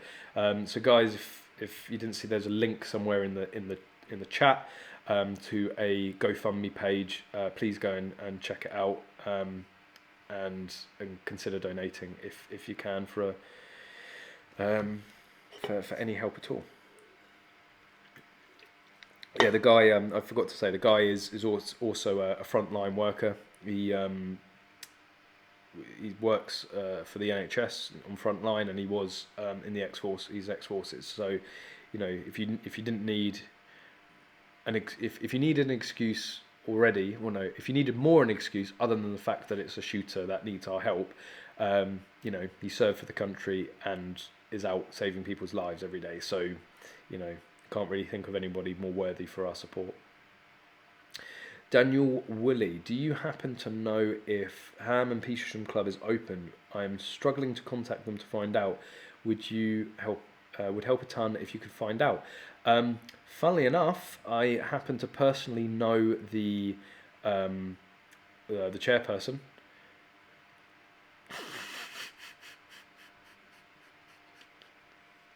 I thought you said you were going to stop, Carl. Jesus. Thank you. I don't. Right, can you change your username to Daddy now? ES Daddy or something. That's amazing. I don't. Like. What do I say? What more do I say? Yeah, I need to get you down. I need to get you down here, take you out to the range, because it's just getting silly now. But yeah, again, absolutely amazing. That would be. That's yeah. Honestly, when I speechless. So just shut up for a minute and just thank you. Honestly, that's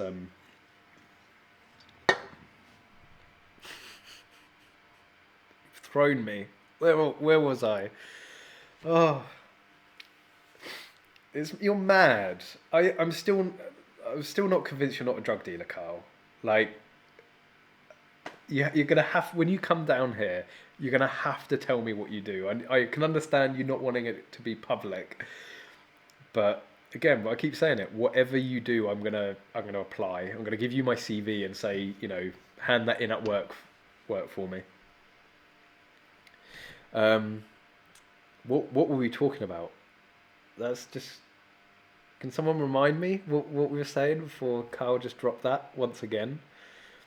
Mochaccino, English shooting, sponsored by Carl. Yeah, pretty much. Carl and Richard. You know, don't forget Richard. Richard's been pretty fucking good as well. Clap them cheeks. Sorry, is this the thing now? Do you want a beard stripe? Again, amazing. What like honestly, what were we talking about? I know I was talking about the donation, or was that it? Should I just move on to a new topic? Mental, absolutely mental. And guys, I say it all the time. Like, obviously, Carl is just insane, and I don't expect any donations, you know. But if you want to help the channel without costing you a single penny, and you're watching right now, you can hit the thumbs up button. That really helps with the analytics. If you're not subscribed and you've been liking what's going on, this is sort of the conversations that I make videos on anyway. So if you're enjoying the general chat, then please consider subscribing. If you're already subscribed, hit the bell icon. I don't know if it has that on. Does it?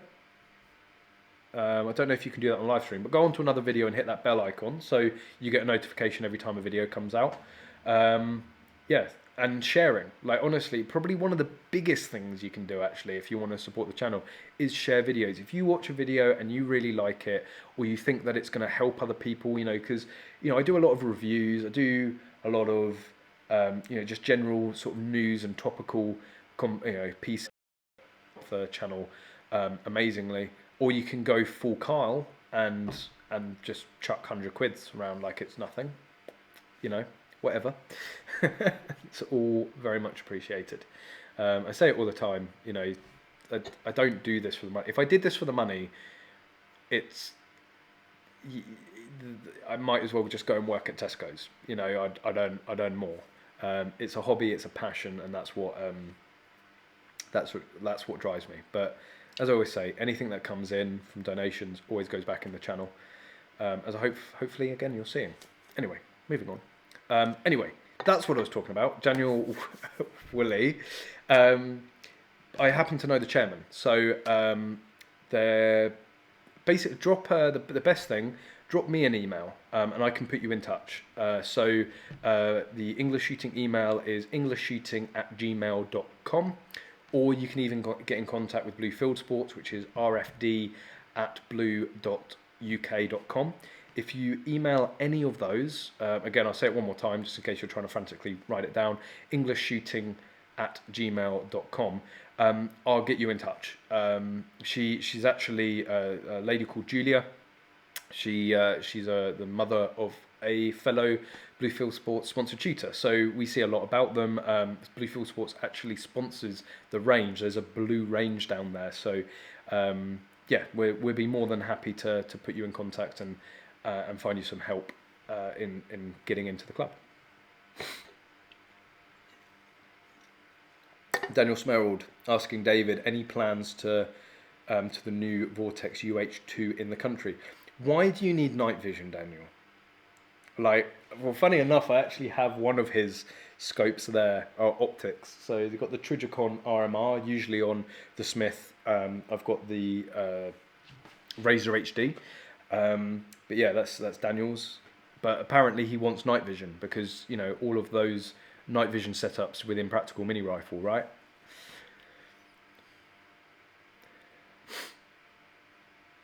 Tom Berger, we should get the Queen into shooting and she wouldn't let any anti-gun laws through. She is into shooting. The whole royal family is into shooting. I mean, they own a ridiculous amount of estates and land for shooting. I mean, you know, they might not necessarily be into sports shooting, but they're into hunting. They're into owning guns and shooting at various things. And the Queen is actually the, what's the word? Patron? Is it a patron? Anyway, no, that's anyway. She's what's the word? Basically, she's associated with Bisley and the NRA, and there's a quite a famous picture. Actually, I'll see if I can get it up quickly. There's a famous picture of her actually on Century, I believe it is. Right, I found it, and I'm now just going to have to try and get it into the software. So if like, I'd be surprised if you guys haven't seen this photo before. It's not the easiest thing to operate on the fly, this, but I'm getting more used to it. Almost there, it's coming, bear with me. Where is it? Desktop, here we go. So, okay, let me just adjust the size. It's coming, it's in the software. Only a few seconds now. So, there we go. There is the Queen shooting an SA-80 with the British military, and I believe that I'm 99.99% sure that's at Bisley, and I'm 99% sure that that's actually on Century ranges. And if you've done any shooting down Bisley, you've most likely shot at the same range. So she, I mean, what's it called? Let's go Queen. Let's do some more Google foo. Is that enough for the Queen? You want to see more? Let's flick it back to me. So we've got Queen. Let's see. I'm just trying to find out what the bloody name is of what I'm trying to think. NRA UK.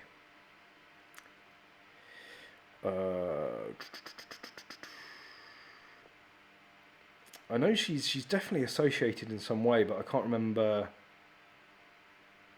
Yeah, it is Patron. Is the Queen. So the Queen does support shooting sports, does support guns and the NRA and Bisley. But the thing is, whilst she does have power in terms of rejecting bills, the issue was that with the offensive weapons bill, it was thrown in together with knife crime and acid crime and all that sort of stuff, and that's how they managed to get it in, because it's like, who's going to disagree with that? Oh, so you want people having acid thrown in their face, or you want knife crime? It's like, no, I just don't want to legislate stuff that doesn't need legislating. So, but yeah, Major Jim saying the same thing. She's a figurehead. She doesn't. While she does technically have power, it's receiving royal assent is usually just it doesn't really hold much value anymore. It's just part of it. It's more of a tradition than a necessity, if you get what I mean.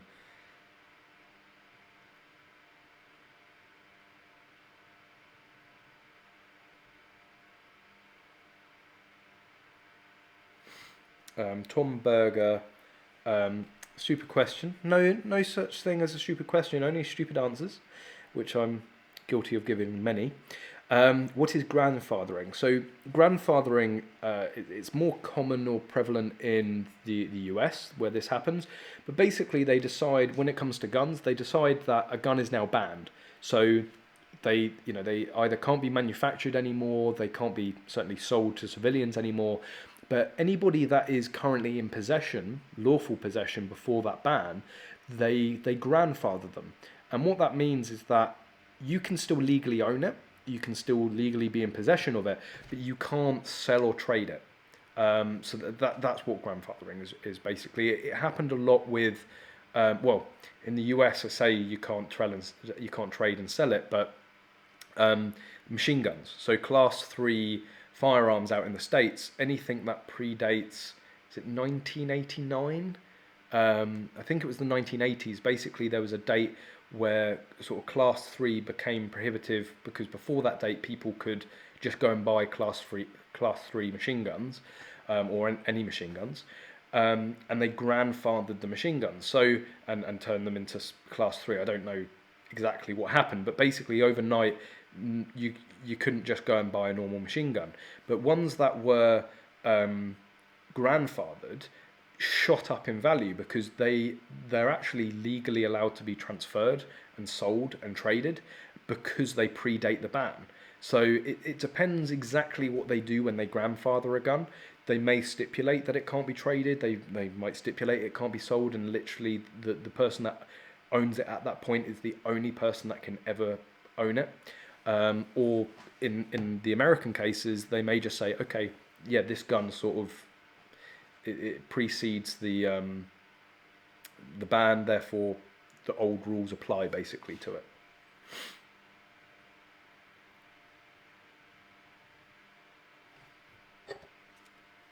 Ricardo just had a Crocodile Dundee moment. That's not a knife. Or is it open? There, Alex actually has in his office a direct replica of the Crocodile Dundee knife, but I don't know where it is, and I don't know if the door's open. And yeah, I don't want to leave you guys here just, you know, talking amongst yourself. Yes, Tom, back in the gun room. This isn't the office anymore. I wish this was the office. That would be a hell of a wall for an office, right? Yeah, back in the gun room, and I will be now from now on. So next week I'll be here, and if I get a separate camera sorted out, I should be able, and maybe some better lighting. I should be able to show you more with the camera. So we get there in the end. But yeah, we're gonna hopefully within the next few weeks get Connors back on, and get back fully into the swing with it. And I'm like 90% sure we're going to continue on YouTube because I've really enjoyed it over the past few months. You guys obviously have, and in the end of the day,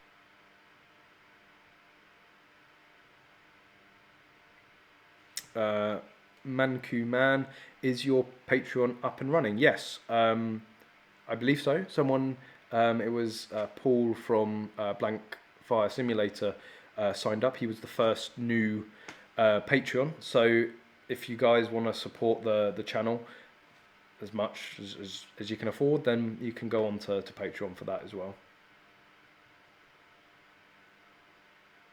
Let's see that dumpster truck on a camera. Be careful what you say. Stones and glass houses, Daniel.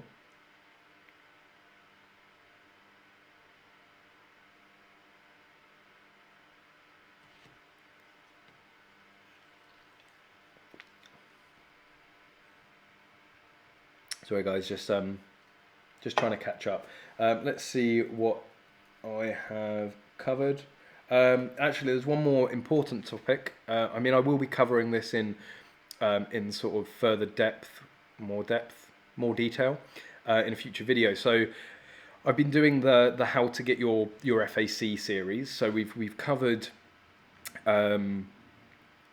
what guns that I'm going to apply for and what guns you can apply for and basically what you need to put down. And I've covered about joining a club, which I think is the first step you need to do, become a full member.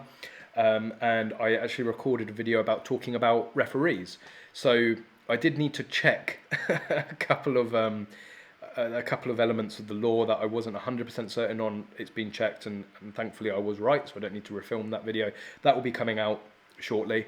So basically answering any potential questions you might have on choosing a referee, who should be a referee, who can and can't be a referee, and stuff like that. But there's another thing that I've seen a lot more recently, which is the way things have changed in terms of getting your doctor's sign off. So this introduces two sort of problems. First of all, if your doctor or GP is not gun friendly, I've seen a number of GPs out there basically say that they are going to object to. Sorry, just a bit of a slip there. They're objecting to signing somebody off because, because of their, objection to firearms. And I'm thinking, oh, hang on a minute, you're a doctor. You're meant to assess. You're meant to fix. You're not there to give an opinion on firearms. Last time I checked, you didn't do 7 years at medical school to become an expert on firearms, so you leave that to people that actually know what they're talking about. But so that's a barrier, because obviously it's a ball ache having to move to GPs to find one that's going to be gun friendly. And the other issue that I've seen throw up is a lot of people are getting charged through the nose for the GPs to do it. So, if you're lucky, it will be free. Most times it seems to be around the £20 or £40 mark, but I've seen people being charged £50, £100 for their GP to sign off on something. So what I want to do is just getting your FAC, or you've had issues with your GP signing off on your FAC, go and check out MedCert. Just put MedCert into Google, it will come up, and they basically specialise in firearms and shotgun certificate applications. So I think it's absolutely horrific. I mean, a doctor wouldn't, the thing is, that sort of personal objection, is a doctor going to treat you differently because you're a gun owner? I'm not saying they would, but it does sort of ask that question. They're being right is no, because they have a duty of care.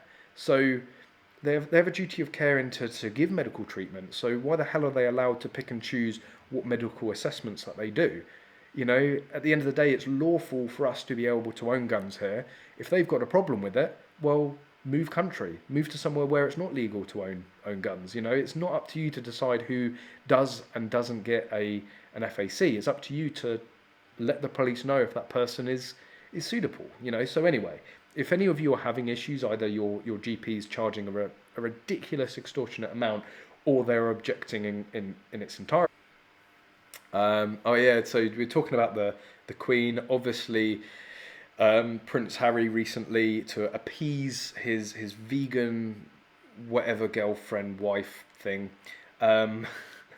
she basically bitched and moaned at him to sell his hunting rifles and whatnot, and he caved in. Like, what an absolute wet blanket, in my opinion.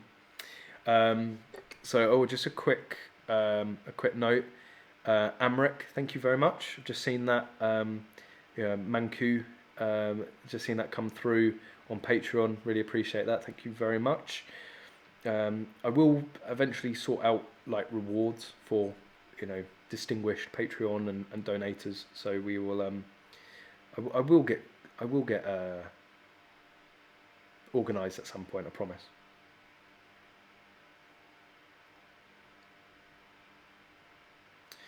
Callum 95. It's difficult to share gun vids in the UK. Do I post gun stuff? I do post gun stuff, but I can guarantee 50% of my Facebook friends don't like guns at all. So that's a difficult one. At the end of the day, if they're your friends, they like you for you, right?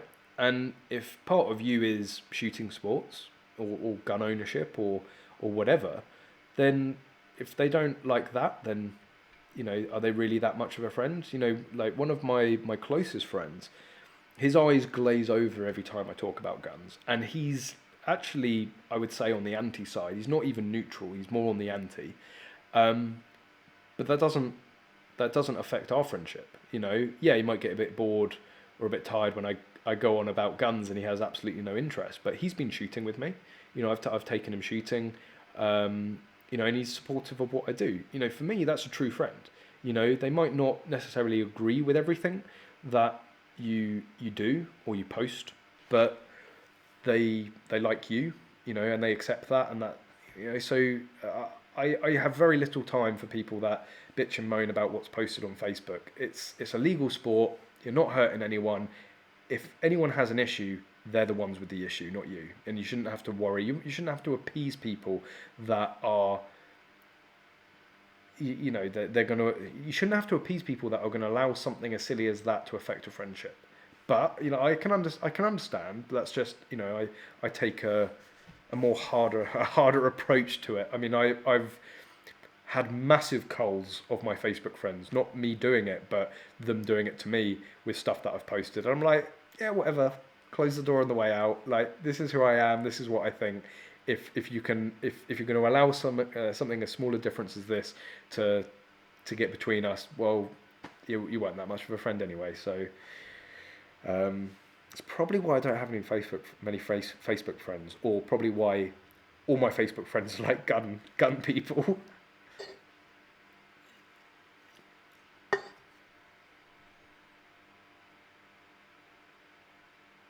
That's interesting, Richard. I didn't know that. The Queen has never rejected a bill for royal assent. So it's basically a given, isn't it? Like, if something goes to her, she's not going to object.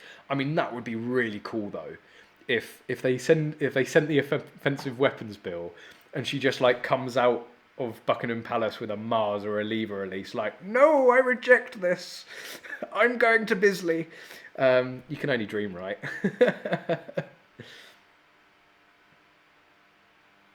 Harold asking, what's a good what's a good entry level small bore semi-auto? So I guess you mean like a 2.2. One of these, 100%, 100%. Smith & Wesson 1522. I mean, there's 3 of them. I'm practicing what I preach here. We've got Alex's on the top, obviously blue. We've got mine, sort of a bit confused at the moment. I was going for the black and white theme. A little bit of yellow seeped in there because Magload's infectious. I think I'm going to go back to the black and white theme. And then that's Connor's there, looking a bit bare with no optic. And of course, it's yellow because it's Magload. But 1522, absolutely awesome guns. Really, really reliable, accurate.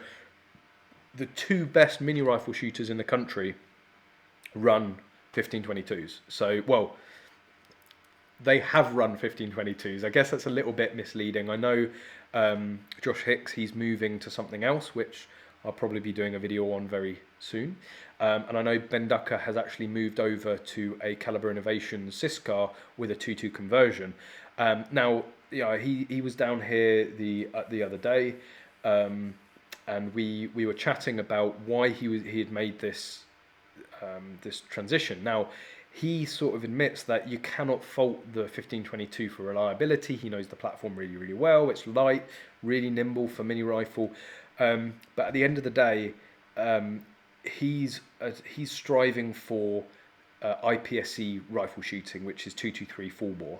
And for him, whilst he loves mini rifle and he's very good at mini rifle, he uses it more, I think, as a fill-in or a training aid for international full bore rifle competitions. So for him, he's got a Syscar for international shooting, and he wants his 2.2 to be as incredibly, as similar as possible, so that he can switch between his 223 international gun and his 2.2 gun, and the muscle memory and everything's exactly the same. The feel of it, the components are the same, which he can't do on the Smith. So I do understand that, and also Josh Higgs, as I said, he's moving off to something else. But undisputedly, they are like the 2 best mini rifle shooters in the country, and up until recently, they've both had 1522s for a very long time. So that's my recommendation. There is the Tippmann, which is down there at the bottom. It's a really nice rifle. I really can't fault it. Personally, I think if you're looking for something that's heavy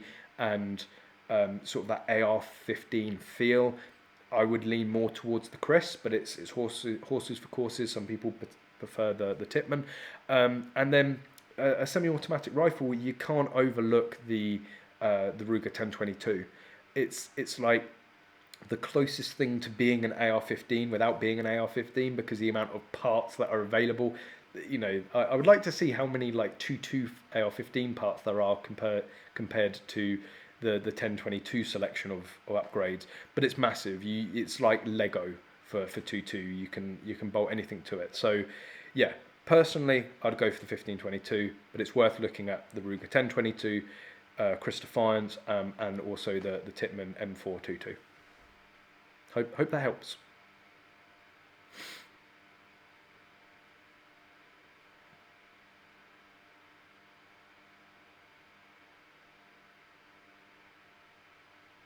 Daniel Woolley, have to drop out. Thanks so much for everything. Thanks for joining. Have a nice evening, Daniel, even. Thanks for tuning in. I'm glad I could be of help. Stephen Wolf, how about a private practice like when you do an HDV medical for GPs? I mean, so I'm not entirely sure about how the HDV medical works, but it's not a health assessment as such. They need to have access to your medical record. So I don't know if a private practice that does that sort of thing would have access to them. Basically, any doctor can sign it off. It just needs to be a qualified doctor that is able to read through your medical records and basically say to the police that there is nothing that poses a risk or suggests that there is any risk to you holding a firearm certificate. So that can be done either by your GP, it could be done by a private practice as long as they are a licensed doctor or licensed GP, or it can be done somewhere like MediCert. Callum 95 saying your GP doesn't do sign-offs. I'm sure firearms ask for the records and reviewed it themselves. Cost me nothing. Well, that's pretty good. So I don't know. I mean, again, it can depend from force to force what ends up happening and what they require. Richard Weston, what if your doctor is a Frenchman? Is he allowed to not certify your non-EU British passport? Huh? I don't know. Maybe not.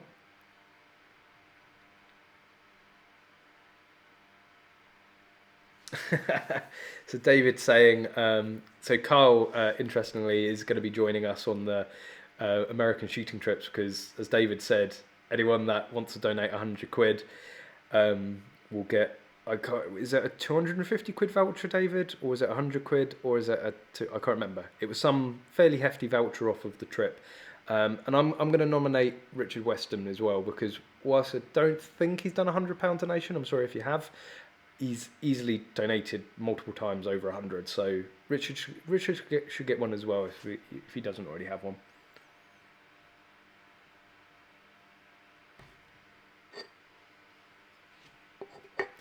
Oh, my Pepsi's empty. I've got a bit more 7-Up.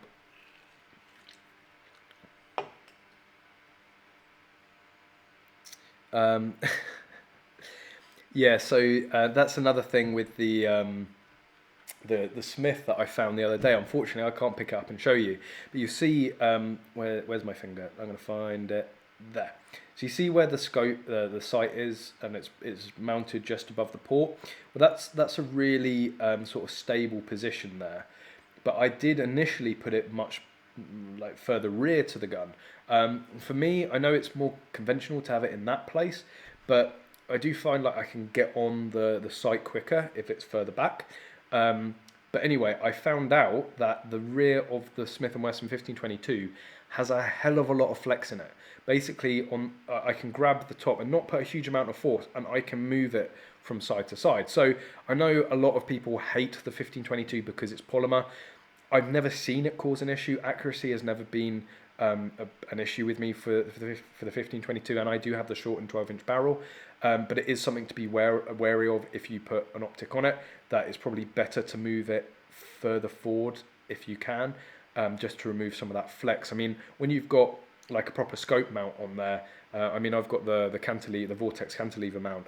I mean, that's a big, solid bit of metal secured on. So, there's a lot more resistance to the plastic. Obviously, the Trijicon, the Scalarworks mount is a lot shorter. So if you're on a flexible bit, there's not going to be as much plastic resisting it. So yeah, they are polymer, they are plastic, and if you can get over that, you will have buckets of fun with the 1522. Carl Volt, any interest in learning more about Norwegian practical shooting stuff? I got both pistol and rifle matches at my range, or stuff like designing a course of fire. I'm always interested in learning more. The more you learn and all that. It's especially when it comes to guns. Maybe we're going to arrange an English shooting Norwegian field trip at some point. Especially like next year, because we're going to be in Denmark. It wouldn't be too hard to schedule going to Norway. Let me just check I forget how big the countries are in that region of the world. I might have just committed myself to like a 20-hour drive. How close is Denmark to Norway?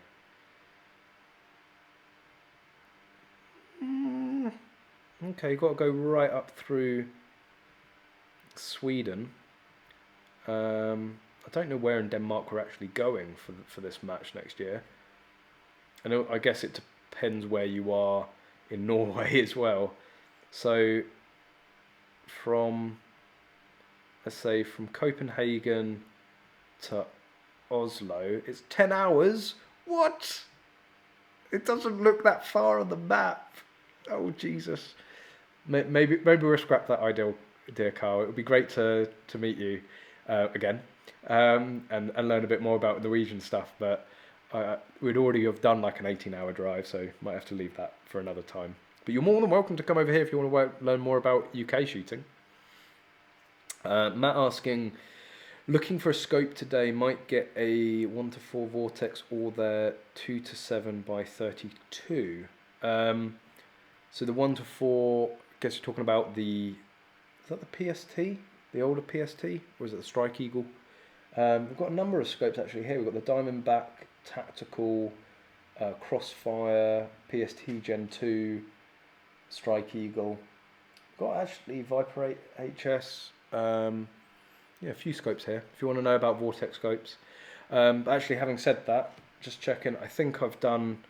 Oh, thank you very much, Callum95 for the donation, muchly appreciated, and just in time because I think, guys, I'll give you a few more minutes. Any last burning questions that you want to ask? But I do think I'm gonna head off. So any last minute questions or donations? You know, I'm here. You know, depending how much I might, you know, start stripping because that's all you want me for is my body, obviously. They have it in Strike Eagle. Let's have a look. I'm just going to grab it. While you guys get your last minute questions in, I'll grab the Strike Eagle.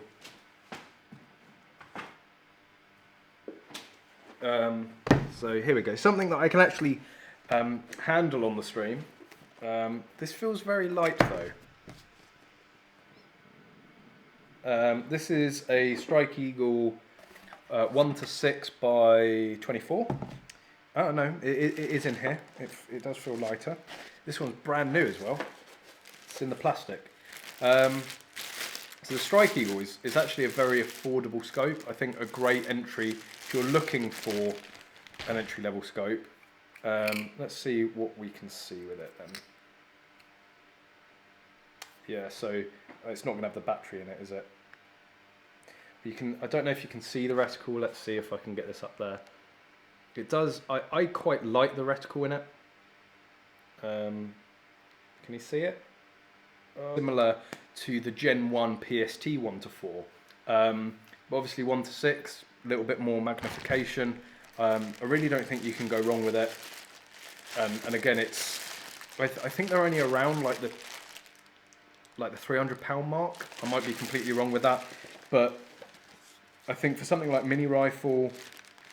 Or just general plinking, I really don't think you can go wrong with a Strike Eagle, and you know they don't break the bank. You know, if a lot of people think, oh, you have to go out and buy, you know, if you're doing mini rifle, any sort of practical shooting, or you have to go and buy a Razor Gen 2 or Gen 3 now to even feel worthy on the range. You don't. You know, I started with a Gen 1 PST 1:4. You know, that there was still a £300-400 scope. Let's put this back on the shelf. But I found it absolutely perfect. I ended up, you know, getting a frame as well, and like get all the scopes and optics that we've got here in the gun room, because it's not aside from the stock. There's loads on all the different guns. We've got a huge selection, certainly of Vortex, because we're all Vortex whores here. Callum95, got to get this 500 somehow. I mean, guys, if you decide that, you know, I should put all the donations into a Smith & Wesson 500 pot, I'm okay with that. Like, really? Like, you know, you won't have to force me. So David Cadell, 1:4 is a Crossfire, or the older PST Gen is 1:4. Yeah, as I just said, the Strike Eagle that I just grabbed is a 1:6.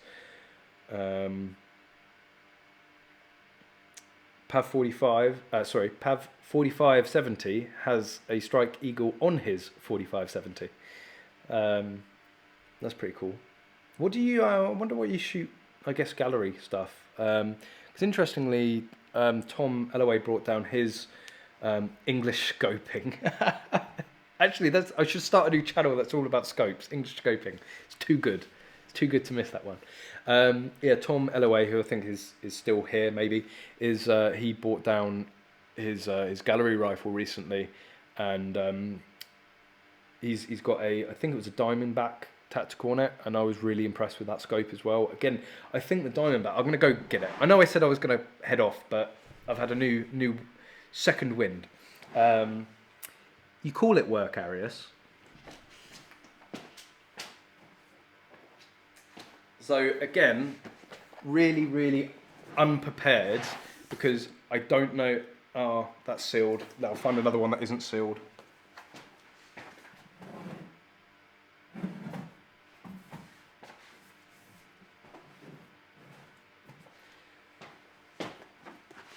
No, so I'm really sorry, guys. They're all they're either sealed or on a gun, and obviously I can't pick up the gun to show you. And this is going to be really pointless because I can't remember how much these are.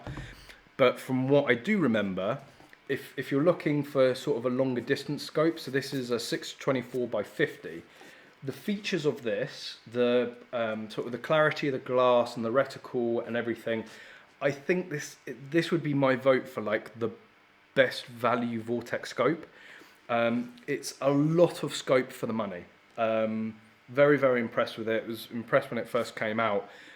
I don't personally have a need for one at the moment. You know, maybe when I get a 308 or a 223 or something, maybe even, you know, like a 1984 357 or 44 Marlin, then I might pick one up.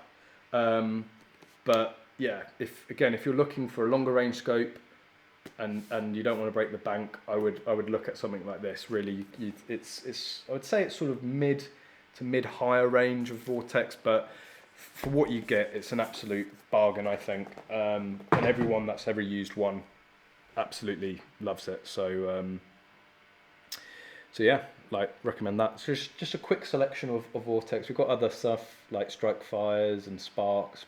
So Tom Ellaway saying retail is around £480. And again, for a 624 by 50 of those sort of features, the lifetime warranty, I mean, I think it's very hard to beat. But yeah, anyway, guys, I said, Callum 95. Just one last quick question, then I'll make this my last one. Opinion on the Hawks. I love them. So I would say for any live firing shooting, I'd avoid Hawk. I think there's something in the Vortex range to suit every budget, and I'm not paid by Vortex. I'm not sponsored by them. I've loved it. I've loved the brand. I've really supported the brand since I ever started using their stuff, really. I used to have a Hawk. I still have a Hawk on my BSA R10, and I think so you're saying only experience them on small bore and air guns though, and I think really that's where the Hawks will excel. I mean, they are one of the go-to brands for air rifles. They're not horrific scopes, let's just say. I wouldn't say they are particularly higher quality. That I'm sure there are some within their range that are, but for an air rifle, for a 2.2 plinker, a Hawk will be more than adequate. Certainly if you're just starting off, certainly if your budget is really minimal, if it gets you shooting, don't worry about it. Like, there might be other stuff about that you may think, I haven't got the right scope, and I'm disadvantaged. As long as you're on a range and you're shooting, that's what matters. And I bought the BSA R10. That was like the first proper gun I bought. I guess not live fire gun, but the first proper gun, I would say. I bought a couple of air pistols, and then I went and got the BSA, and I was made up with the Hawk scope. It didn't hold me back. I enjoyed using it down on target. Higher recoil for higher quality, for sort of competition level, I wouldn't really recommend them. Tom Ellaway, but Callum, what about the Hawk Mini Rifle Championship? Yeah. So, I'm just going to be completely honest. I respect Hawk enormously for supporting practical shooting and sort of putting where their money where their mouth is. I still can't see why they are sponsoring a mini rifle championship. There is no scope in their range that is anywhere close to being suited to mini rifle. And sort of the funny thing is, the guy that operates Silverstone Shooting Centre, whilst he was going on and raving about Hawk in terms of practical optics. It's funny enough that out of the 3 different optical devices or 4 different optical devices he has on his competition gun, none of them are Hawk. You know, but fair dues to Hawk. They are supporting a discipline that I think needs more support than any of them else, any other discipline. It's growing, it's very engaging, it doesn't receive as much support as every other discipline. So, you know, I give them credit. You know, I really do. Do I think their scopes are in any way suited for practical? No, but they're supporting it nonetheless. So, you know, I wish them the very best because of that. But yeah, there we go, guys. I think I am going to wrap it up there now because, more importantly, I really need the toilet. I've managed to hold it this long, but I really appreciate all of you joining in and chatting. We've had some pretty big numbers tonight. We did peak out at like I think the mid-high 70s at one point. So, you know, I'm glad you guys are enjoying it. Before you all leave, please, if you haven't, hit that thumbs up button. Make sure you're all subscribed. If you're not, hit the bell notification. A huge thank you to everyone for the donations. Carl's is still sat there as I speak, or it depends where you're watching it. It's somewhere on the screen. You absolutely mental man, you. But yeah, really appreciate every single donation. Really do. You know, I do appreciate it, all the support as well, and I do really enjoy doing these streams. They're always quite funny. But there we go, guys. So thank you for joining. Thank you for watching. I really hope you've enjoyed it. And as always, guys, I hope to see you soon.